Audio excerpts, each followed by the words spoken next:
So ಈ ಒಂದು ನಿಟ್ಟಿನಲ್ಲಿ ಈಗಾಗಲೇ ನಾವು ಲೋಹಗಳು ಮತ್ತು ಅಲೋಹಗಳು ಎಂಬ ಅಧ್ಯಾಯವನ್ನು ಎರಡು ಒಂದು ಹಾಫ್ನಲ್ಲಿ 2 ಕಂತುಗಳಲ್ಲಿ ಅದನ್ನು 2 ಭಾಗಗಳಲ್ಲಿ ಕಂಪ್ಲೀಟ್ ಮಾಡಿದ್ದೀವಿ. ಜೊತೆಯಲ್ಲಿ ನಮ್ಮ ಪರಿಸರ ಚಾಪ್ಟರ್ ಕೂಡ ಕಂಪ್ಲೀಟ್ ಆಗಿದೆ.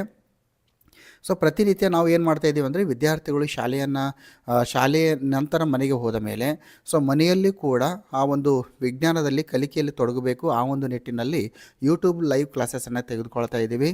ಸೊ ಅಂತಿಮವಾಗಿ ನಿಮ್ಮ ವಾರ್ಷಿಕ ಪರೀಕ್ಷೆಯಲ್ಲಿ ಅತ್ಯಂತ ಹೆಚ್ಚಿನ ಅಂಕಗಳನ್ನು ತೆಗೆದುಕೊಳ್ಳುವತ್ತ ನಮ್ಮ ಯೂಟ್ಯೂಬ್ ಚಾನಲ್ ನಿಮ್ಮೊಂದಿಗೆ ಇರ್ತದೆ. ಮುಂಬರುವ ದಿನಗಳಲ್ಲಿ ನಮ್ಮ ಒಂದು ಚಾನಲ್ ಮುಖಾಂತರ ಗಣಿತದ ಕ್ಲಾಸ್ಗಳಿರ್ಬೋದು, ಸಮಾಜ ವಿಜ್ಞಾನದ ಕ್ಲಾಸ್ಗಳನ್ನು ಕೂಡ ಹಾಗೂ ವಿಶೇಷವಾಗಿ ಇಲ್ಲಿ ಲ್ಯಾಂಗ್ವೇಜ್ ಒನ್ನಲ್ಲಿ ಬರುವಂತಹ ಕನ್ನಡ ಕ್ಲಾಸಸನ್ನು ಕೂಡ ನಾವು ಇಲ್ಲಿ ಪ್ರಸಾರ ಮಾಡುವಂಥ ಒಂದಿಷ್ಟು ಪ್ಲ್ಯಾನನ್ನು ಕೂಡ ನಾವು ಮಾಡಿಕೊಂಡಿದ್ದೇವೆ. ಸೊ ಆದ್ಮೇಲೆ ಈಗ ಈ ಒಂದು ಅಧ್ಯಾಯ ಏನಿದೆ ಭಾಗ 2ರಲ್ಲಿ ಅಧ್ಯಾಯ 4 ಕಾರ್ಬನ್ ಮತ್ತು ಅದರ ಸಂಯುಕ್ತಗಳು ಇದೆ. ಸೊ ಕಾರ್ಬನ್ ಮತ್ತು ಅದರ ಸಂಯುಕ್ತಗಳು ಅಂತ ಬಂದಾಗ ಈಗ ನಾವು ಪರಿಸರದಲ್ಲಿ ಸಾಕಷ್ಟು ನಾವು ಧಾತುಗಳನ್ನು ನೋಡ್ತೀವಿ. ಎಕ್ಸಾಂಪಲ್ ಆಗಿ ಹೀಲಿಯಂ ಇದೆ, ಕಾರ್ಬನ್ ಇದೆ, ಆಮೇಲೆ ಕಾರ್ಬನ್ ಅಂತೂ ಇದೆ, ಹೀಲಿಯಂ ಇದೆ, ಕಾಪರ್, ಬೆಳ್ಳಿ, ಬಂಗಾರ, ಕ್ಲೋರಿನ್ನು, ಜಿಂಕು. ಸೊ ಈ ರೀತಿ ಸಾಕಷ್ಟು ಧಾತುಗಳನ್ನು ಕಾಣಿದರೂ ಕೂಡ ಈ ಒಂದು ವಿಶೇಷವಾಗಿ ನಾವು ಕಾರ್ಬನ್ ಮತ್ತು ಅದರ ಸಂಯುಕ್ತಗಳು, ಕಾರ್ಬನ್ ಬಗ್ಗೆನೇ ನಾವು ಇಷ್ಟೊಂದು ಡೀಪಾಗಿ ಸ್ಟಡಿ ಮಾಡ್ತಾ ಇದ್ದೀವಿ ಅಂದರೆ ಖಂಡಿತವಾಗಿಯೂ ಕೂಡ ಈ ಕಾರ್ಬನ್ ತನ್ನದಾಗಿರುವಂಥ ಮಹತ್ವವಾದ ಒಂದು ಗುಣವನ್ನು ಹೊಂದಿರ್ತದೆ. ಸೊ ದಿನನಿತ್ಯ ಜೀವನದಲ್ಲಿ ಬಳಸುವಂಥ ನೀವು ಸಾಕಷ್ಟು ವಸ್ತುಗಳನ್ನು ನೀವು ನೋಡ್ತಾ ಹೋಗಿ, ಸೊ ಆ ವಸ್ತುಗಳಲ್ಲಿ ಕಾರ್ಬನ್ ಒಂದು ಘಟಕವಾಗಿರ್ತದೆ ಅಂತ ಹೇಳ್ತೀವಿ ನಾವು. ಅಂದರೆ ಯಾಕೆ ಈ ಒಂದು ಕಾರ್ಬನ್ ಒಂದು ವಿಶೇಷವಾದ ಸ್ಥಾನಮಾನವನ್ನು ಕೊಟ್ಟಿದ್ದೀವಿ, ಯಾಕೆ ಈ ಒಂದು ಪ್ರಾಮುಖ್ಯತೆಯನ್ನು ಕೊಟ್ಟಿದ್ದೀವಿ ಅಂತ ಬಂದಾಗ ಈ ಕಾರ್ಬನ್ನಲ್ಲಿ ಇರುವಂಥ ಒಂದು ಸಹವೆಲೆನ್ಸಿಯ ಬಂಧದ ಒಂದು ಗುಣ. ಸೊ ಕಾರ್ಬನ್ ಏನಿದೆ ಪರಮಾಣು, ಅದು ಸಹವೆಲೆನ್ಸಿಯ ಬಂಧವನ್ನು ಕಾರ್ಬನ್ ಇತರ ಕಾರ್ಬನ್ ಅಣುವಿನೊಂದಿಗೆ ಅಥವಾ ಇತರ ಧಾತುಗಳೊಂದಿಗೆ, ಅದು ಆಮ್ಲಜನಕ ಇರ್ಬೋದು, ಹೈಡ್ರೋಜನ್ ಇರ್ಬೋದು, ಕ್ಲೋರಿನ್ ಇರ್ಬೋದು, ಸೊ ಇತರ ಧಾತುಗಳೊಂದಿಗೆ ಸಹವೆಲೆನ್ಸಿಯ ಬಂಧವನ್ನು ಅದು ಮಾಡಿಕೊಳ್ತದೆ. ಸೊ ಕಾರ್ಬನ್ನಿನ ಈ ಒಂದು ಸಹವೆಲೆನ್ಸಿಯ ಬಂಧ ಏನಿದೆ ಅದು ಕಾರ್ಬನನ್ನು ಅತ್ಯಂತ ಪ್ರಮುಖವಾಗಿರುವಂಥ ಧಾತುವನ್ನಾಗಿ ಮಾಡಿದೆ. ಸೊ ಹಾಗಾದರೆ ಈ ಸಹವೆಲೆನ್ಸಿಯ ಬಂಧ ಅಂದರೆ ಏನು? ಇದು ಭಾಳ ಇಂಪಾರ್ಟೆಂಟು. ಸಹವೆಲೆನ್ಸಿಯ ಬಂಧ ಅಂದರೆ ಏನು ಅಂತ ನಾವು ನೋಡ್ತಾ ಹೋಗೋಣ. ಈ ಪಾಠವನ್ನು ಅತ್ಯಂತ ಡಿಟೇಲಾಗಿ ನಾವು ಸಮಾಧಾನದಿಂದ ನೋಡ್ತಾ ಹೋಗೋಣ. ಯಾವುದೇ ರೀತಿ ಅವಸರ ಮಾಡುವಂಥದ್ದು ಬೇಡ. ಈ ಪಾಠವನ್ನು ಕೇಳುವಾಗ ನೀವು ಟೆಕ್ಸ್ಟ್ ಬುಕ್ಕನ್ನು ಎದುರಿಟ್ಕೋಬೇಕು, ಒಂದು ನೋಟ್ಬುಕ್ಕು, ಒಂದು ಪೆನ್ನು. ಸೊ ಇಟ್ಕೊಂಡು ನೀವು ಈ ಒಂದು ಚರ್ಚೆಯಲ್ಲಿ ಬರುವಂಥ ಪ್ರಮುಖ ಅಂಶಗಳನ್ನು ನೀವು ಬುಕ್ನಲ್ಲಿ ಅಂಡರ್ಲೈನ್ ಮಾಡಿ ಪೆನ್ಸಿಲಿಂದ, ಹಾಗೂ ನೋಟ್ಬುಕ್ನಲ್ಲಿ ಕೂಡ ಒಂದಿಷ್ಟು ಪಾಯಿಂಟ್ ಮಾಡ್ತಾ ನೀವು ಹೋಗಬೇಕು. ಸೊ ಆತ್ಮೀಯ ವಿದ್ಯಾರ್ಥಿಗಳೇ, ಇಲ್ಲಿ ಕಾರ್ಬನ್ ಒಂದು ಅತ್ಯಂತ ಪ್ರಮುಖವಾದ ಧಾತು ಅಂತ ನಾವು ಯಾಕೆ ಕರಿತೀವಿ ಅಂದರೆ ಆ ಕಾರ್ಬನ್ ಈಗಾಗಲೇ ಹೇಳಿದೆ ನಾನು, ಅದು ಒಂದು ಸಹವೆಲೆನ್ಸಿಯ ಬಂಧವನ್ನು ಏರ್ಪಡಿಸ್ಕೊಳ್ತದೆ. ಇಂಗ್ಲೀಷ್ನಲ್ಲಿ ಅದನ್ನು ನಾವು ಕೋವಲೆಂಟ್ ಬಾಂಡ್ ಅಂತ ಕೂಡ ನಾವು ಕರಿತೀವಿ. ಸೊ ಆತ್ಮೀಯ ವಿದ್ಯಾರ್ಥಿಗಳೇ, ಇಲ್ಲಿ ಕಾರ್ಬನ್ ಏನಿದೆ ಅದರ ಒಂದು ಪರಮಾಣು ಸಂಖ್ಯೆ 6. ಕಾರ್ಬನಿನ ಪರಮಾಣು ಸಂಖ್ಯೆ 6 ಅಂದರೆ ಏನು? ಸೊ ಅಂದರೆ ಈ ಒಂದು ಕಾರ್ಬನಿನ ಪರಮಾಣುವಿನಲ್ಲಿ ಒಟ್ಟು 6 ಪ್ರೋಟಾನ್ಗಳಿರ್ತವೆ ಹಾಗೂ 6 ಏನಿರ್ತವೆ ಎಲೆಕ್ಟ್ರಾನ್ಗಳು ಇರ್ತವೆ. ಸೊ ಇದನ್ನು ನೋಡಿ, ಇದೊಂದು ಕಾರ್ಬನಿನ ಪರಮಾಣು ಇದೆ. ಸೊ ಕಾರ್ಬನ್ ಪರಮಾಣುವಿನಲ್ಲಿ ಮಧ್ಯದಲ್ಲಿ ಏನಿರ್ತದೆ ಅಂದರೆ ನಿಮಗೆ ಪ್ರೋಟಾನ್ ಬರ್ತದೆ, ಇನ್ನೊಂದು ಯಾವ್ದು ಬರುತ್ತೆ ಅಂದರೆ ನ್ಯೂಟ್ರಾನ್ ಬರುತ್ತೆ. ಸುತ್ತಲೇ ಏನಾಗಿರುತ್ತೆ ಅಂದರೆ ಒಂದು ಎಲೆಕ್ಟ್ರಾನ್ಗಳು ಸುತ್ತುವರಿತಾ ಇರ್ತವೆ. ಸೊ ಎಲೆಕ್ಟ್ರಾನ್ಗಳ ಸಂಖ್ಯೆ ಎಷ್ಟು ಅಂದರೆ 6. ಸೊ ಆತ್ಮೀಯ ವಿದ್ಯಾರ್ಥಿಗಳೇ, ಈ ಎಲೆಕ್ಟ್ರಾನ್ಗಳ ಸಂಖ್ಯೆ, ಎಲೆಕ್ಟ್ರಾನಿಕ್ ವಿನ್ಯಾಸವನ್ನು ಗಮನಿಸ್ತಾ ಹೋದಾಗ 9ನೇ ತರಗತಿಯಲ್ಲಿ ಇತ್ತು. ಸೊ ಯಾವ ರೀತಿ ಇರ್ತದೆ ಎಲೆಕ್ಟ್ರಾನಿಕ್ ವಿನ್ಯಾಸ ಅಂದಾಗ ಇಲ್ಲಿ ಮೊದಲನೇ ಕೆ ಶೆಲ್ನಲ್ಲಿ 8, ಎಲ್ ಶೆಲ್ನಲ್ಲಿ ಕೆ ಶೆಲ್ನಲ್ಲಿ 2, ಎಲ್ ಶೆಲ್ನಲ್ಲಿ 8, ಎಮ್ ಶೆಲ್ನಲ್ಲಿ ನಮಗೆ ಇಲ್ಲಿ ಮತ್ತೆ ಇಲ್ಲಿ 18 ಬರ್ತದೆ, ಹಾಗೂ ಎನ್ ಶೆಲ್ನಲ್ಲಿ 32 ಎಲೆಕ್ಟ್ರಾನ್ಗಳು ಇರುವಂಥದ್ದು ಇದೆ. ಸೊ ಆತ್ಮೀಯ ವಿದ್ಯಾರ್ಥಿಗಳೇ, ಈ ಒಂದು ಕಾರ್ಬನಿನ ಪರಮಾಣು ಸಂಖ್ಯೆ 6 ಅಂತ ಬಂದಾಗ ಆ 6ರಲ್ಲಿ 2 ಎಲೆಕ್ಟ್ರಾನ್ಗಳು ಮೊದಲನೇ ಶೆಲ್ನಲ್ಲಿ ಇರ್ತವೆ. ಇನ್ನು ಎರಡನೇ ಶೆಲ್ನಲ್ಲಿ ಎಷ್ಟು ಎಲೆಕ್ಟ್ರಾನ್ಗಳು ಬರ್ತವೆ ಅಂದರೆ ಇಲ್ಲಿ 6 ಎಲೆಕ್ಟ್ರಾನ್ಗಳು, ಇಲ್ಲಿ 4 ಎಲೆಕ್ಟ್ರಾನ್ಗಳು ಎರಡನೇ ಶೆಲ್ನಲ್ಲಿ ಬರ್ತವೆ. ಯಾವುದು ಅಂದರೆ ಎಲ್ಲಲ್ಲಿ ಕೆ, ಎಲ್, ಎಮ್ ಮತ್ತು ಎನ್. ಸೊ ಇದನ್ನು ನೋಡ್ತಾ ಹೋಗಿ, ಕೆ ಒಂದು ಶೆಲ್ ಏನಿದೆ, ಕೆ ಶೆಲ್ನಲ್ಲಿ ಅದರ ಒಂದು ಸಾಮರ್ಥ್ಯ 2 ಎಲೆಕ್ಟ್ರಾನನ್ನು ಹಿಡಿದಿಟ್ಕೊಳ್ಳುವಂಥದ್ದು. ಎಲ್ ಒಂದು ಶೆಲ್ನಲ್ಲಿ 8 ಎಲೆಕ್ಟ್ರಾನನ್ನು ಅದು ಹಿಡಿದಿಟ್ಕೊಳ್ತದೆ. ಎಮ್ ಶೆಲ್ನಲ್ಲಿ ಅದು 18 ಎಲೆಕ್ಟ್ರಾನನ್ನು ಹಿಡಿದಿಟ್ಕೊಳ್ತದೆ. ಇನ್ನು ಎನ್ ಶೆಲ್ಲು 32 ಎಲೆಕ್ಟ್ರಾನ್ಗಳನ್ನು ಹಿಡಿದಿಟ್ಟುಕೊಳ್ಳುವಂಥ ಸಾಮರ್ಥ್ಯ ಇರ್ತದೆ. ಕಾರ್ಬನ್ನಲ್ಲಿ ಇರುವಂಥ ಎಲೆಕ್ಟ್ರಾನ್ಗಳ ಸಂಖ್ಯೆ ಎಷ್ಟು ಅಂದರೆ 6. ಸೊ 6 ಅಂತ ಬಂದಾಗ ಮೊದಲ 2 ಎಲೆಕ್ಟ್ರಾನ್ಗಳು ಎಲ್ಲಿ ಹೋಗ್ತವೆ ಅಂದರೆ ಕೆ ಒಂದು ಶೆಲ್ನಲ್ಲಿ 2 ಎಲೆಕ್ಟ್ರಾನ್ಗಳು ಹೋಗ್ತವೆ, ಇನ್ನು 6 ಎಲೆಕ್ಟ್ರಾನ್ ಉಳಿತದೆ. ಆ 6 ಎಲೆಕ್ಟ್ರಾನ್ ಎಲ್ ಶೆಲ್ನಲ್ಲಿ ಆ 4 ಎಲೆಕ್ಟ್ರಾನ್ಗಳು ಉಳ್ಕೊಳ್ತವೆ. 2 ಎಲೆಕ್ಟ್ರಾನ್ ಕೆ ಶೆಲ್ನಲ್ಲಿದೆ, 4 ಎಲೆಕ್ಟ್ರಾನ್ ಎಲ್ ಶೆಲ್ನಲ್ಲಿ. ಸೊ ಹಾಗಾದರೆ ಈ ಒಂದು ಎಲ್ ಶೆಲ್ ಏನಿದೆ, ಈ ಒಂದು ಎಲ್ ಶೆಲ್ಲು ಕಂಪ್ಲೀಟ್ ಆಗಬೇಕಾದ್ರೆ ಇದಕ್ಕೆ ಇನ್ನೂ 4 ಎಲೆಕ್ಟ್ರಾನು ಬೇಕು. ಯಾಕಂದರೆ ಇನ್ನೂ 4 ಎಲೆಕ್ಟ್ರಾನಿನ ಕೊರತೆ ಇದೆ. ಸೊ ಇದು ಏನಿದೆ ಅಂದರೆ ಈ ಒಂದು ಕಾರ್ಬನ್ ಪರಮಾಣುವಿನ ಈ ಒಂದು ಎಲೆಕ್ಟ್ರಾನ್ ವಿನ್ಯಾಸ ಅಂತ ನಾವು ಗಮನಿಸ್ತೀವಿ. ಸೊ ಇನ್ನೊಂದು ಸಲ ರಿಪೀಟ್ ಮಾಡ್ತೀನಿ ನಾನು. ಏನಂದರೆ ಕಾರ್ಬನ್ ಪರಮಾಣುವಿನಲ್ಲಿ ಎಷ್ಟು ಎಲೆಕ್ಟ್ರಾನ್ ಇದೆ ಅಂದರೆ ಒಟ್ಟು 6 ಎಲೆಕ್ಟ್ರಾನ್ ಇದೆ. ಅದರಲ್ಲಿ 2 ಎಲೆಕ್ಟ್ರಾನ್ಗಳು ಕೆ ಶೆಲ್ನಲ್ಲಿ ಇರ್ತವೆ, ಇನ್ನು 4 ಎಲೆಕ್ಟ್ರಾನ್ಗಳು ಎಲ್ ಶೆಲ್ನಲ್ಲಿ ಇರ್ತವೆ. ಸೊ ಎಲ್ ಶೆಲ್ ಸಂತೃಪ್ತವಾಗಬೇಕಾದ್ರೆ ಅದಕ್ಕೆ ಇನ್ನೂ 4 ಎಲೆಕ್ಟ್ರಾನ್ ಬೇಕು. ಯಾಕಂದರೆ 8 ಎಲೆಕ್ಟ್ರಾನ್ ತಲುಪಿದಾಗ ಮಾತ್ರ ಈ ಎಲ್ ಶೆಲ್ ಏನಿದೆ ಅದು ಸಂತೃಪ್ತವಾಗಿರ್ತದೆ. ಇದು ಭಾಳ ಇಂಪಾರ್ಟೆಂಟು. ಸೊ ಅಲ್ಲಿ ಇನ್ನೂ 4 ಎಲೆಕ್ಟ್ರಾನ್ ಅದಕ್ಕೆ ಬೇಕಾಗ್ತದೆ. ಇದು ಭಾಳ ಇಂಪಾರ್ಟೆಂಟು. ಸೊ ಈಗ ಇನ್ನೂ 4 ಎಲೆಕ್ಟ್ರಾನ್ ಬಂದಾಗ ಕಾರ್ಬನ್ ಏನಾಗುತ್ತೆ, ಒಂದು ರಾಜ ಅನಿಲ ಸ್ಥಿತಿಯನ್ನು ತಲುಪ್ತದೆ ಅಥವಾ ಸಂತೃಪ್ತ ಸ್ಥಿತಿಯನ್ನು ತಲುಪ್ತದೆ ಅಂತ ನಾವು ಇಲ್ಲಿ ಹೇಳ್ತೀವಿ. ನೋಡ್ತಾ ಹೋಗೋಣ. ಯಾವುದೇ ರೀತಿ ಗಾಬರಿ ಆಗುವಂಥ ಅವಶ್ಯಕತೆ ಇಲ್ಲ. ಪ್ರಶ್ನೆಗಳಿದ್ರೆ ಕಾಮೆಂಟ್ ಬಾಕ್ಸ್ನಲ್ಲಿ ಕಾಮೆಂಟ್ ಮಾಡಿ, ನಾನು ಹೇಳ್ತಾ ಹೋಗ್ತೀನಿ. ಸೊ ಕಾರ್ಬನಿನ ಪರಮಾಣು ಸಂಖ್ಯೆ 6 ಇದೆ. ಅದರಲ್ಲಿ 2 ಎಲೆಕ್ಟ್ರಾನ್ಗಳು ಕೆ ಶೆಲ್ನಲ್ಲಿದೆ, 4 ಎಲೆಕ್ಟ್ರಾನ್ಗಳು ಎಲ್ ಶೆಲ್ನಲ್ಲಿ ಬರ್ತವೆ. ಎಲ್ ಶೆಲ್ ಕಂಪ್ಲೀಟ್ ಆಗಬೇಕಾದ್ರೆ ಅದಕ್ಕೆ ಇನ್ನೂ 4 ಎಲೆಕ್ಟ್ರಾನು ಬೇಕು. ಸೊ ಇಲ್ಲಿ ಕಾರ್ಬನ್ ಏನಿದೆ ಅಂದರೆ ಇಲ್ಲಿ ನೋಡಿರಿ, ಕಾರ್ಬನ್ ತನ್ನ ಕೊನೆಯ ಕವಚದಲ್ಲಿ 4 ವೇಲೆನ್ಸಿ ಎಲೆಕ್ಟ್ರಾನನ್ನು ಹೊಂದಿದೆ. ಹೌದಾ? ಅದು ರಾಜ ಅನಿಲದ ವಿನ್ಯಾಸವನ್ನು ಹೊಂದಲಿಕ್ಕೆ 4 ಎಲೆಕ್ಟ್ರಾನ್ಗಳನ್ನು ಕಳೆದುಕೊಳ್ಬೇಕು ಅಥವಾ 4 ಎಲೆಕ್ಟ್ರಾನನ್ನು ಪಡೆದುಕೊಳ್ಬೇಕು. ಸೊ ಅತ್ಯಂತ ಹೊರ ಕವಚದಲ್ಲಿ 4 ಎಲೆಕ್ಟ್ರಾನ್ ಇದೆ. ಅದು ಒಂದು ಸಂತೃಪ್ತ ಸ್ಥಿತಿಯನ್ನು ತಲುಪಬೇಕಾದರೆ, ರಾಜ ಅನಿಲ ಸ್ಥಿತಿಯನ್ನು ತಲುಪಬೇಕಾದರೆ ಅದು 4 ಎಲೆಕ್ಟ್ರಾನ್ಗಳನ್ನು ಕಳೆದುಕೊಳ್ಳಬೇಕದು ಅಥವಾ 4 ಎಲೆಕ್ಟ್ರಾನ್ಗಳನ್ನು ಅದು ಪಡೆದುಕೊಳ್ಳಬೇಕು. ಸೊ ಈ ರೀತಿ ಪಡೆದುಕೊಂಡಾಗ ಮಾತ್ರ ಈ ಒಂದು ಪರಿಸ್ಥಿತಿಗಳಲ್ಲಿ ಅದು ಏನಾಗುತ್ತೆ ಅಂದರೆ ಒಂದು ಸಮತೋಲನ ಸ್ಥಿತಿಯನ್ನು, ರಾಜ ಅನಿಲ ಸ್ಥಿತಿಯನ್ನು ಅದು ಪಡೆದುಕೊಳ್ಳುತ್ತದೆ. ಅಂದರೆ ಇಲ್ಲಿ ನೋಡಿ, ಸೊ ಈ ಸಂದರ್ಭದಲ್ಲಿ ಏನಾಗುತ್ತೆ ಅಂದರೆ ಕಾರ್ಬನ್ ತನ್ನ ಹೊರಕವಚದಲ್ಲಿರುವಂಥ 4 ಎಲೆಕ್ಟ್ರಾನ್ಗಳನ್ನು ಕಳೆದುಕೊಳ್ಳಿಕ್ಕೆ ಆಗೋದಿಲ್ಲ. ಯಾಕೆ ಆಗೋದಿಲ್ಲ ಅದನ್ನು ಹೇಳ್ತೀನಿ. ಹಾಗೂ ಅದಕ್ಕೆ ಇನ್ನೂ 4 ಎಲೆಕ್ಟ್ರಾನ್ಗಳನ್ನು ಪಡೆದುಕೊಂಡ್ರೆ ಅದು ರಾಜ ಅನಿಲ ಸ್ಥಿತಿಯನ್ನು ತಲುಪ್ತದೆ ಅಥವಾ ಹೊರಕವಚದಲ್ಲಿ ಒಟ್ಟು 8 ಎಲೆಕ್ಟ್ರಾನ್ಗಳು ಆಗ್ತದೆ. ಅದು ಕೂಡ ಒಂದು ಸಮತೋಲನ ಸ್ಥಿತಿ ತಲುಪ್ತದೆ. ಆದರೂ ಕೂಡ ಅದು 4 ಎಲೆಕ್ಟ್ರಾನ್ಗಳನ್ನು ಪಡೆದುಕೊಳ್ಳಕ್ಕೂ ಆಗೋದಿಲ್ಲ ಅಥವಾ ತನ್ನಲ್ಲಿರುವಂಥ 4 ಎಲೆಕ್ಟ್ರಾನನ್ನು ಅದು ಕೊಡಲಿಕ್ಕೆ ಕೂಡ ಆಗೋದಿಲ್ಲ. ಯಾಕೆ ಆಗೋದಿಲ್ಲ ಅಂತ ನೋಡ್ತಾ ಹೋಗೋಣ. ಪ್ರಶ್ನೆ ಕೂಡ ಬರಬಹುದು. ಏನಂದರೆ ಕಾರ್ಬನಿನ ಅತ್ಯಂತ ಹೊರಕವಚದಲ್ಲಿ 4 ಎಲೆಕ್ಟ್ರಾನ್ ಇದೆ. ಅದು ರಾಜ ಅನಿಲ ಸ್ಥಿತಿಯನ್ನು ತಲುಪಬೇಕಾದ್ರೆ 4 ಎಲೆಕ್ಟ್ರಾನ್ಗಳನ್ನು ಕಳೆದುಕೊಳ್ಬೇಕು. ಯಾಕೆ ಕಳೆದುಕೊಳ್ಳಕ್ಕೆ ಆಗೋದಿಲ್ಲ, ಕಾರಣವನ್ನು ಕೊಡಿ ಅಂತ ಹೇಳ್ತಾರೆ. ಅದರ್ವೈಸ್ ಇಲ್ಲಿ ಕಾರ್ಬನಿನ ಅತ್ಯಂತ ಹೊರಕವಚದಲ್ಲಿ 4 ಎಲೆಕ್ಟ್ರಾನ್ ಇದೆ. ಅದು 4 ಎಲೆಕ್ಟ್ರಾನನ್ನು ಪಡೆದುಕೊಳ್ಳುವುದರ ಮುಖಾಂತರ ರಾಜ ಅನಿಲ ಸ್ಥಿತಿಯನ್ನು ಪಡೆದುಕೊಳ್ಳುತ್ತದೆ. ಆದರೂ ಕೂಡ ಕಾರ್ಬನ್ 4 ಎಲೆಕ್ಟ್ರಾನ್ಗಳನ್ನು ಪಡೆದುಕೊಳ್ಳುವುದಿಲ್ಲ. ಏಕೆ? ಕಾರಣ ಕೊಡಿ ಅಂತ ಕಳೆದ ಒಂದು ವಾರ್ಷಿಕ ಪರೀಕ್ಷೆಯಲ್ಲಿ ಕೇಳಿದ್ದಾರೆ ಈ ಪ್ರಶ್ನೆ. ಅದಕ್ಕೆ ಉತ್ತರ ಇಲ್ಲಿ ಸಿಗ್ತದೆ ನಿಮಗೆ. ಏನಂದರೆ ಇಲ್ಲಿ ಈ ಒಂದು ಕಾರ್ಬನ್ ಏನಿದೆ 4 ಹೆಚ್ಚುವರಿ ಎಲೆಕ್ಟ್ರಾನ್ಗಳನ್ನು ಪಡೆದುಕೊಳ್ಳಕ್ಕೆ ಆಗೋದಿಲ್ಲ. ಯಾಕಂದರೆ ಆ 4 ಎಲೆಕ್ಟ್ರಾನ್ಗಳನ್ನು ಪಡೆದುಕೊಂಡಾಗ ಅದನ್ನು ಹಿಡಿದಿಟ್ಕೊಳ್ಬೇಕಾದ್ರೆ ಆ ಪರಮಾಣುವಿನ ಒಂದು ನ್ಯೂಕ್ಲಿಯಸ್ನಲ್ಲಿ ಅತಿ ಹೆಚ್ಚಿನ ಒಂದು ಶಕ್ತಿ ಬೇಕಾಗ್ತದೆ. ಚಿತ್ರದ ಮುಖಾಂತರ ನಾನು ನಿಮಗೆ ಎಕ್ಸ್ಪ್ಲೇನ್ ಮಾಡ್ತಾ ಹೋಗ್ತೀನಿ. ನಾನು ಒಂದು ಡಯಾಗ್ರಾಮ್ ಮುಖಾಂತರ ಇಲ್ಲಿ ಯಾವ ರೀತಿ ಇರ್ತದೆ ನೋಡಿ. ಇದು ಒಂದು ಕಾರ್ಬನಿನ ಒಂದು ಪರಮಾಣು ಇದೆ. ಸೊ ಕಾರ್ಬನಿನ ಒಂದು ಪರಮಾಣು ಏನಿದೆ ಇದರ ಮಧ್ಯದಲ್ಲಿ ನ್ಯೂಕ್ಲಿಯಸ್ ಇದೆ. ಸೊ ನ್ಯೂಕ್ಲಿಯಸ್ ಅಂತ ಬಂದಾಗ ಇಲ್ಲಿ ಪ್ರೋಟಾನ್ ಇದೆ, ಇಲ್ಲಿ ಮತ್ತೊಂದು ಏನು ಬರುತ್ತೆ, ನ್ಯೂಟ್ರನ್ನು ಬರುತ್ತೆ. ಸೊ ಎಷ್ಟು ಪ್ರೋಟಾನ್ಗಳಿವೆ ಅಂದರೆ 6 ಪ್ರೋಟಾನ್ ಇವೆ. ಈಗ ಹೊರಗಡೆ ಏನಿದೆ ಅಂದರೆ ಇಲ್ಲಿ ಕೆ ಶೆಲ್ನಲ್ಲಿ 2 ಎಲೆಕ್ಟ್ರಾನ್ ಇದೆ. ಅತ್ಯಂತ ಹೊರಗಡೆ ಏನಂದರೆ 4 ಎಲೆಕ್ಟ್ರಾನ್ಗಳು ಇವೆ. ಒಂದು ವೇಳೆ ರಾಜ ಅನಿಲ ಸ್ಥಿತಿಯನ್ನು ತಲುಪಬೇಕಾದ್ರೆ ಅದು ಏನಾದರೂ ಮತ್ತೆ 4 ಎಲೆಕ್ಟ್ರಾನನ್ನು ಅದು ಏನಾದರೂ ಪಡ್ಕೊಂಡ್ರೆ 4+ ಮಾಡ್ಕೊಂಡ್ಬಿಟ್ರೆ ಒಟ್ಟು ಎಷ್ಟು ಎಲೆಕ್ಟ್ರಾನ್ ಆಗುತ್ತೆ, 4 + 4 8 + 2 10 ಆಗುತ್ತೆ. 10 ಎಲೆಕ್ಟ್ರಾನ್ಗಳನ್ನು ಹಿಡಿದಿಟ್ಟುಕೊಳ್ಳುವಂಥ ಒಂದು ಸಾಮರ್ಥ್ಯ ಈ ಒಂದು ನ್ಯೂಕ್ಲಿಯಸ್ನಲ್ಲಿ ಇರೋದಿಲ್ಲ. ಯಾಕಂದರೆ ನ್ಯೂಕ್ಲಿಯಸ್ನಲ್ಲಿ ಕೇವಲ 6 ಪ್ರೋಟಾನ್ ಹೊಂದಿರುವಂಥ ಒಂದು ನ್ಯೂಕ್ಲಿಯಸ್ ಒಳಗೊಂಡಿರ್ತದೆ. ಇದು 10 ಎಲೆಕ್ಟ್ರಾನ್ಗಳನ್ನು ಹಿಡಿದಿಟ್ಟುಕೊಳ್ಳುವಷ್ಟು ಶಕ್ತಿಯನ್ನು ಇದು ನ್ಯೂಕ್ಲಿಯಸ್ ಹೊಂದಿರೋದಿಲ್ಲ. ಅದಕ್ಕಾಗಿ ಈ ಒಂದು ಕಾರ್ಬನ್ ಏನಿದೆ, ಈ ಕಾರ್ಬನ್ ಈ ಒಂದು 4 ಎಲೆಕ್ಟ್ರಾನ್ಗಳನ್ನು ಪಡೆದುಕೊಳ್ಳೋಕ್ಕೆ ಆಗೋದಿಲ್ಲ, ಅದು ರಾಜ ಅನಿಲ ಸ್ಥಿತಿಯನ್ನು ಪಡೀಲಿಕ್ಕೆ. ಇದು ಒಂದು ಕ್ಲಿಯರ್ ಆಯಿತು. ಈಗ ಇನ್ನೊಂದು ಏನಿದೆ ಅಂದರೆ 4 ಎಲೆಕ್ಟ್ರಾನ್ಗಳನ್ನು ಕಳೆದುಕೊಂಡು ಕೂಡ ಅದು ಏನು ಮಾಡ್ಬೋದು ಅಂದರೆ ರಾಜ ಅನಿಲ ಸ್ಥಿತಿಯನ್ನು ತಲುಪಬಹುದು. ಆದರೂ ಕೂಡ ಅದು ಕೂಡ ಸಾಧ್ಯ ಇಲ್ಲ. ಹೇಗೆ, ಯಾಕೆ ಆಗೋದಿಲ್ಲ ಅಂತ ನೋಡ್ತಾ ಹೋಗೋಣ.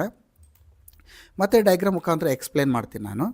ಸೊ ಆತ್ಮೀಯ ವಿದ್ಯಾರ್ಥಿಗಳೇ, ಇಲ್ಲಿ ಒಂದು ಕಾರ್ಬನಿನ ಒಂದು ಪರಮಾಣು ತೆಗೆದುಕೊಳ್ಳೋಣ. ಸೊ ಇದರಲ್ಲಿ ಮಧ್ಯದಲ್ಲಿ ಒಂದು ನ್ಯೂಕ್ಲಿಯಸ್ ಇದೆ. ಸೊ ಇಲ್ಲಿ ಪ್ರೋಟಾನ್ ಇದೆ, ಈಗಾಗಲೇ ಹೇಳಿರುವ ಹಾಗೆ. ನ್ಯೂಟ್ರಾನ್ ಇರ್ತದೆ, ಎಲೆಕ್ಟ್ರಾನ್ ಇದೆ. ಎಲೆಕ್ಟ್ರಾನ್ಗಳಲ್ಲಿ 2 ಎಲೆಕ್ಟ್ರಾನ್ ಕೆ ಶೆಲ್ನಲ್ಲಿದೆ, 4 ಎಲೆಕ್ಟ್ರಾನ್ ಅತ್ಯಂತ ಹೊರಕವಚದಲ್ಲಿದೆ. ಸೊ ಈ 4 ಎಲೆಕ್ಟ್ರಾನ್ಗಳನ್ನು ನಾವು ತೆಗೆಯುವುದರ ಮುಖಾಂತರ ನಾವು ಏನು ಮಾಡ್ಬೋದು, ರಾಜ ಅನಿಲ ಸ್ಥಿತಿಯನ್ನು ನಾವು ತಲುಪಬಹುದು. ಆದರೆ ಈ 4 ಎಲೆಕ್ಟ್ರಾನ್ಗಳನ್ನು ತೆಗಿಬೇಕಾದರೆ ಹೆಚ್ಚಿನ ಶಕ್ತಿಯ ಅವಶ್ಯಕತೆ ಇದೆ. ಯಾಕಂದರೆ ಈ ಒಂದು 6 ಎಲೆಕ್ಟ್ರಾನ್ಗಳನ್ನು ಈ ಒಂದು ನ್ಯೂಕ್ಲಿಯಸ್ ಅತ್ಯಂತ ಬಿಗಿಯಾಗಿ ಹಿಡಿದಿಟ್ಟುಕೊಂಡಿರುತ್ತೆ. ಅದಕ್ಕಾಗಿ ಈ 4 ಎಲೆಕ್ಟ್ರಾನ್ಗಳನ್ನು ಸುಲಭವಾಗಿ ಬೇರ್ಪಡಿಸಲಿಕ್ಕೆ ಆಗೋದಿಲ್ಲ.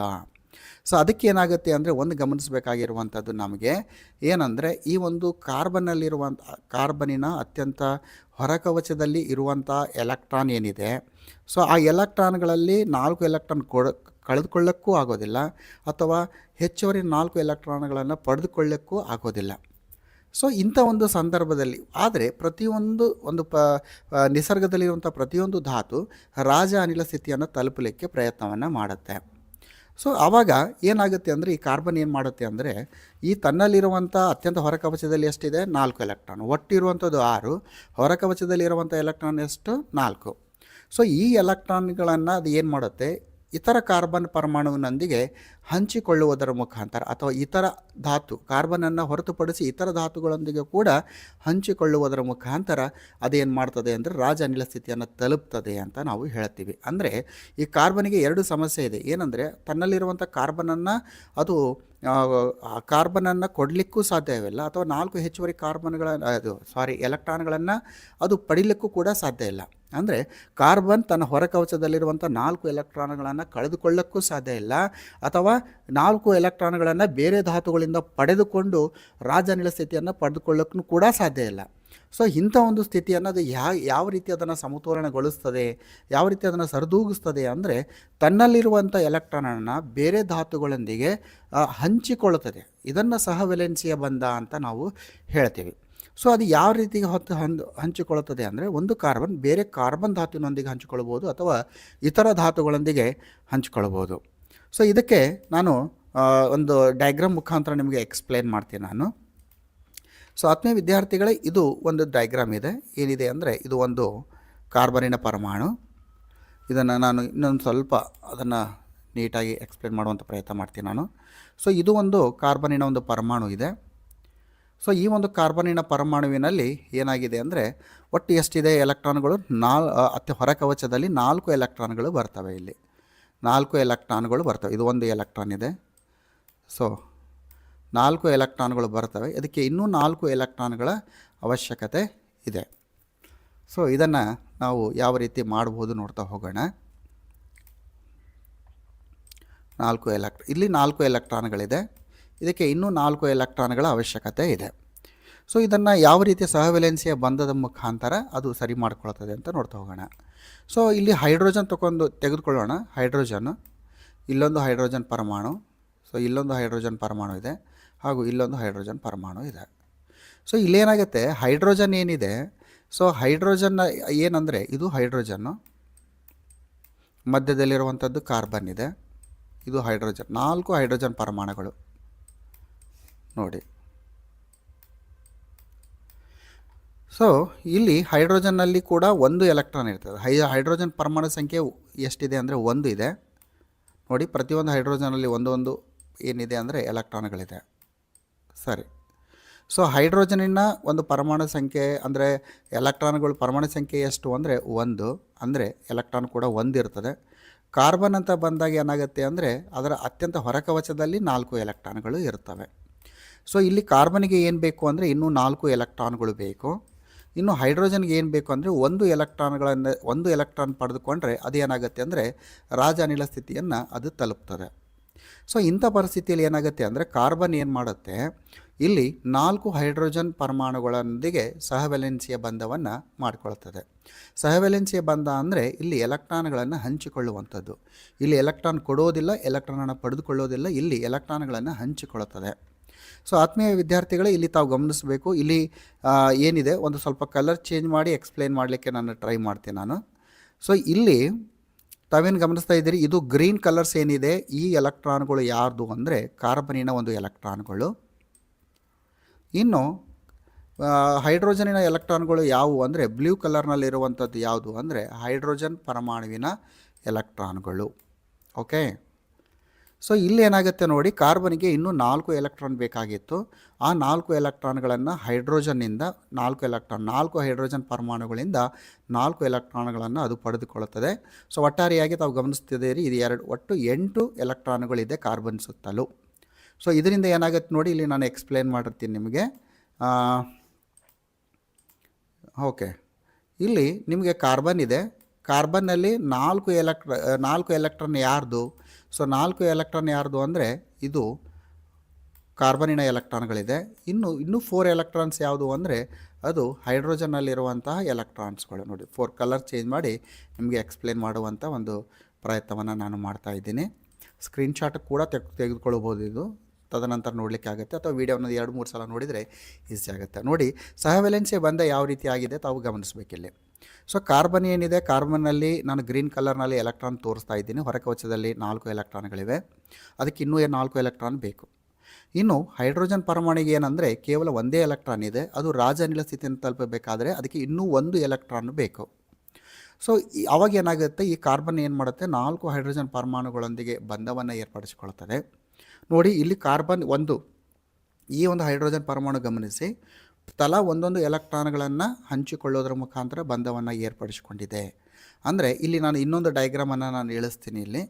ಇಲ್ಲಿ ಡೈಗ್ರಾಮನ್ನು ನಾನು ಕಾರ್ಬನ್ ಈ ರೀತಿ ಇಳಿಸಿದಾಗ ಒಂದು ಎಲೆಕ್ಟ್ರಾನನ್ನು ಹಂಚಿಕೊಂಡು ಬಂಧವನ್ನು ಏರ್ಪಡಿಸಿಕೊಂಡಿದೆ ಅಂತ ಹೇಳ್ತೀವಿ ನಾವು. ಆಗ ಕಾರ್ಬನ್ ಮತ್ತು ಹೈಡ್ರೋಜನ್ ನಡುವೆ ಒಂದು ಏಕ ಬಂಧವನ್ನು ನಾವು ತೋರಿಸ್ತೀವಿ. ಒಂದು ನೇರವಾದ ಗೆರೆಯನ್ನು ಎಳೆಯೋದ್ರ ಮುಖಾಂತರ ಅದು ಏನು ಸೂಚಿಸ್ತದೆ ಅಂದರೆ ಒಂದು ಜೊತೆ ಎಲೆಕ್ಟ್ರಾನನ್ನು ಹಂಚಿಕೊಂಡಿರುವುದನ್ನು ಅದು ತೋರಿಸ್ತದೆ ಇದು. ಸೊ ಈ ರೀತಿ ಇಲ್ಲಿ ಕಾರ್ಬನ್ ತನ್ನ ಎಲೆಕ್ಟ್ರಾನನ್ನು ಹೈಡ್ರೋಜನ್ಗೆ ಕೊಡ್ತಾ ಇಲ್ಲ, ಇಲ್ಲಿ ಏನಾಗ್ತಿದೆ, ತನ್ನ ಎಲೆಕ್ಟ್ರಾನ್ಗಳನ್ನು ಹಂಚಿಕೊಳ್ತಾ ಇದೆ. ಇದನ್ನು ಸಹವೆಲೆನ್ಸಿಯ ಬಂಧ ಅಂತ ಕರಿತೀವಿ, ಅಥವಾ ಕೋವಲೆಂಟ್ ಬಂಧ ಅಂತ ನಾವು ಕರಿತೀವಿ. ಇದು ಬಹಳ ಇಂಪಾರ್ಟೆಂಟ್ ಆಗಿರುವಂಥದ್ದು. ಸೊ ಆತ್ಮೀಯ ವಿದ್ಯಾರ್ಥಿಗಳು, ಈ ಒಂದು ಕ್ಲಾಸನ್ನು ನೀವು 2 ಅಥವಾ 3 ಸಲ ಅಂದರೆ ಲೈವ್ ಕ್ಲಾಸ್ ಕಂಪ್ಲೀಟ್ ಆದಮೇಲೆ ನೀವೇನು ಮಾಡ್ಬೋದು ಅಂದರೆ ಈ ಕ್ಲಾಸನ್ನು ಮತ್ತೊಂದು ಸಲ ನೀವು ನೋಡಿ, ಆಗ ಏನಾಗುತ್ತೆ ಅಂದರೆ ಖಂಡಿತವಾಗಿಯೂ ಕೂಡ ನಿಮಗೆ ಭಾಳಷ್ಟು ಈಸಿ ಆಗುತ್ತೆ. ಜೊತೆಲಿ ಟೆಕ್ಸ್ಟ್ ಬುಕ್ಕನ್ನು ಕೂಡ ನೀವು ಫಾಲೋಅಪನ್ನು ನೀವು ಮಾಡಬೇಕು. ಸೊ ಈಗ ಗೊತ್ತಾಯಿತು ಇಲ್ಲಿ ಕಾರ್ಬನ್ ಸಹವೆಲೆನ್ಸಿಯ ಬಂಧವನ್ನು ಯಾವ ರೀತಿ ಮಾಡ್ಕೊಳ್ತದೆ ಅಂತ. ಮುಂದೆ ನೋಡ್ತಾ ಹೋಗೋಣ ಈಗ. ಸೊ ಆತ್ಮೀಯ ವಿದ್ಯಾರ್ಥಿಗಳೇ, ಇಲ್ಲಿ ನಾನು ಒಂದಿಷ್ಟು ಚಿತ್ರಗಳ ಮುಖಾಂತರ ಎಕ್ಸ್ಪ್ಲೇನ್ ಮಾಡುವಂಥ ಪ್ರಯತ್ನ ಕೂಡ ನಾನು ಮಾಡಿದ್ದೀನಿ.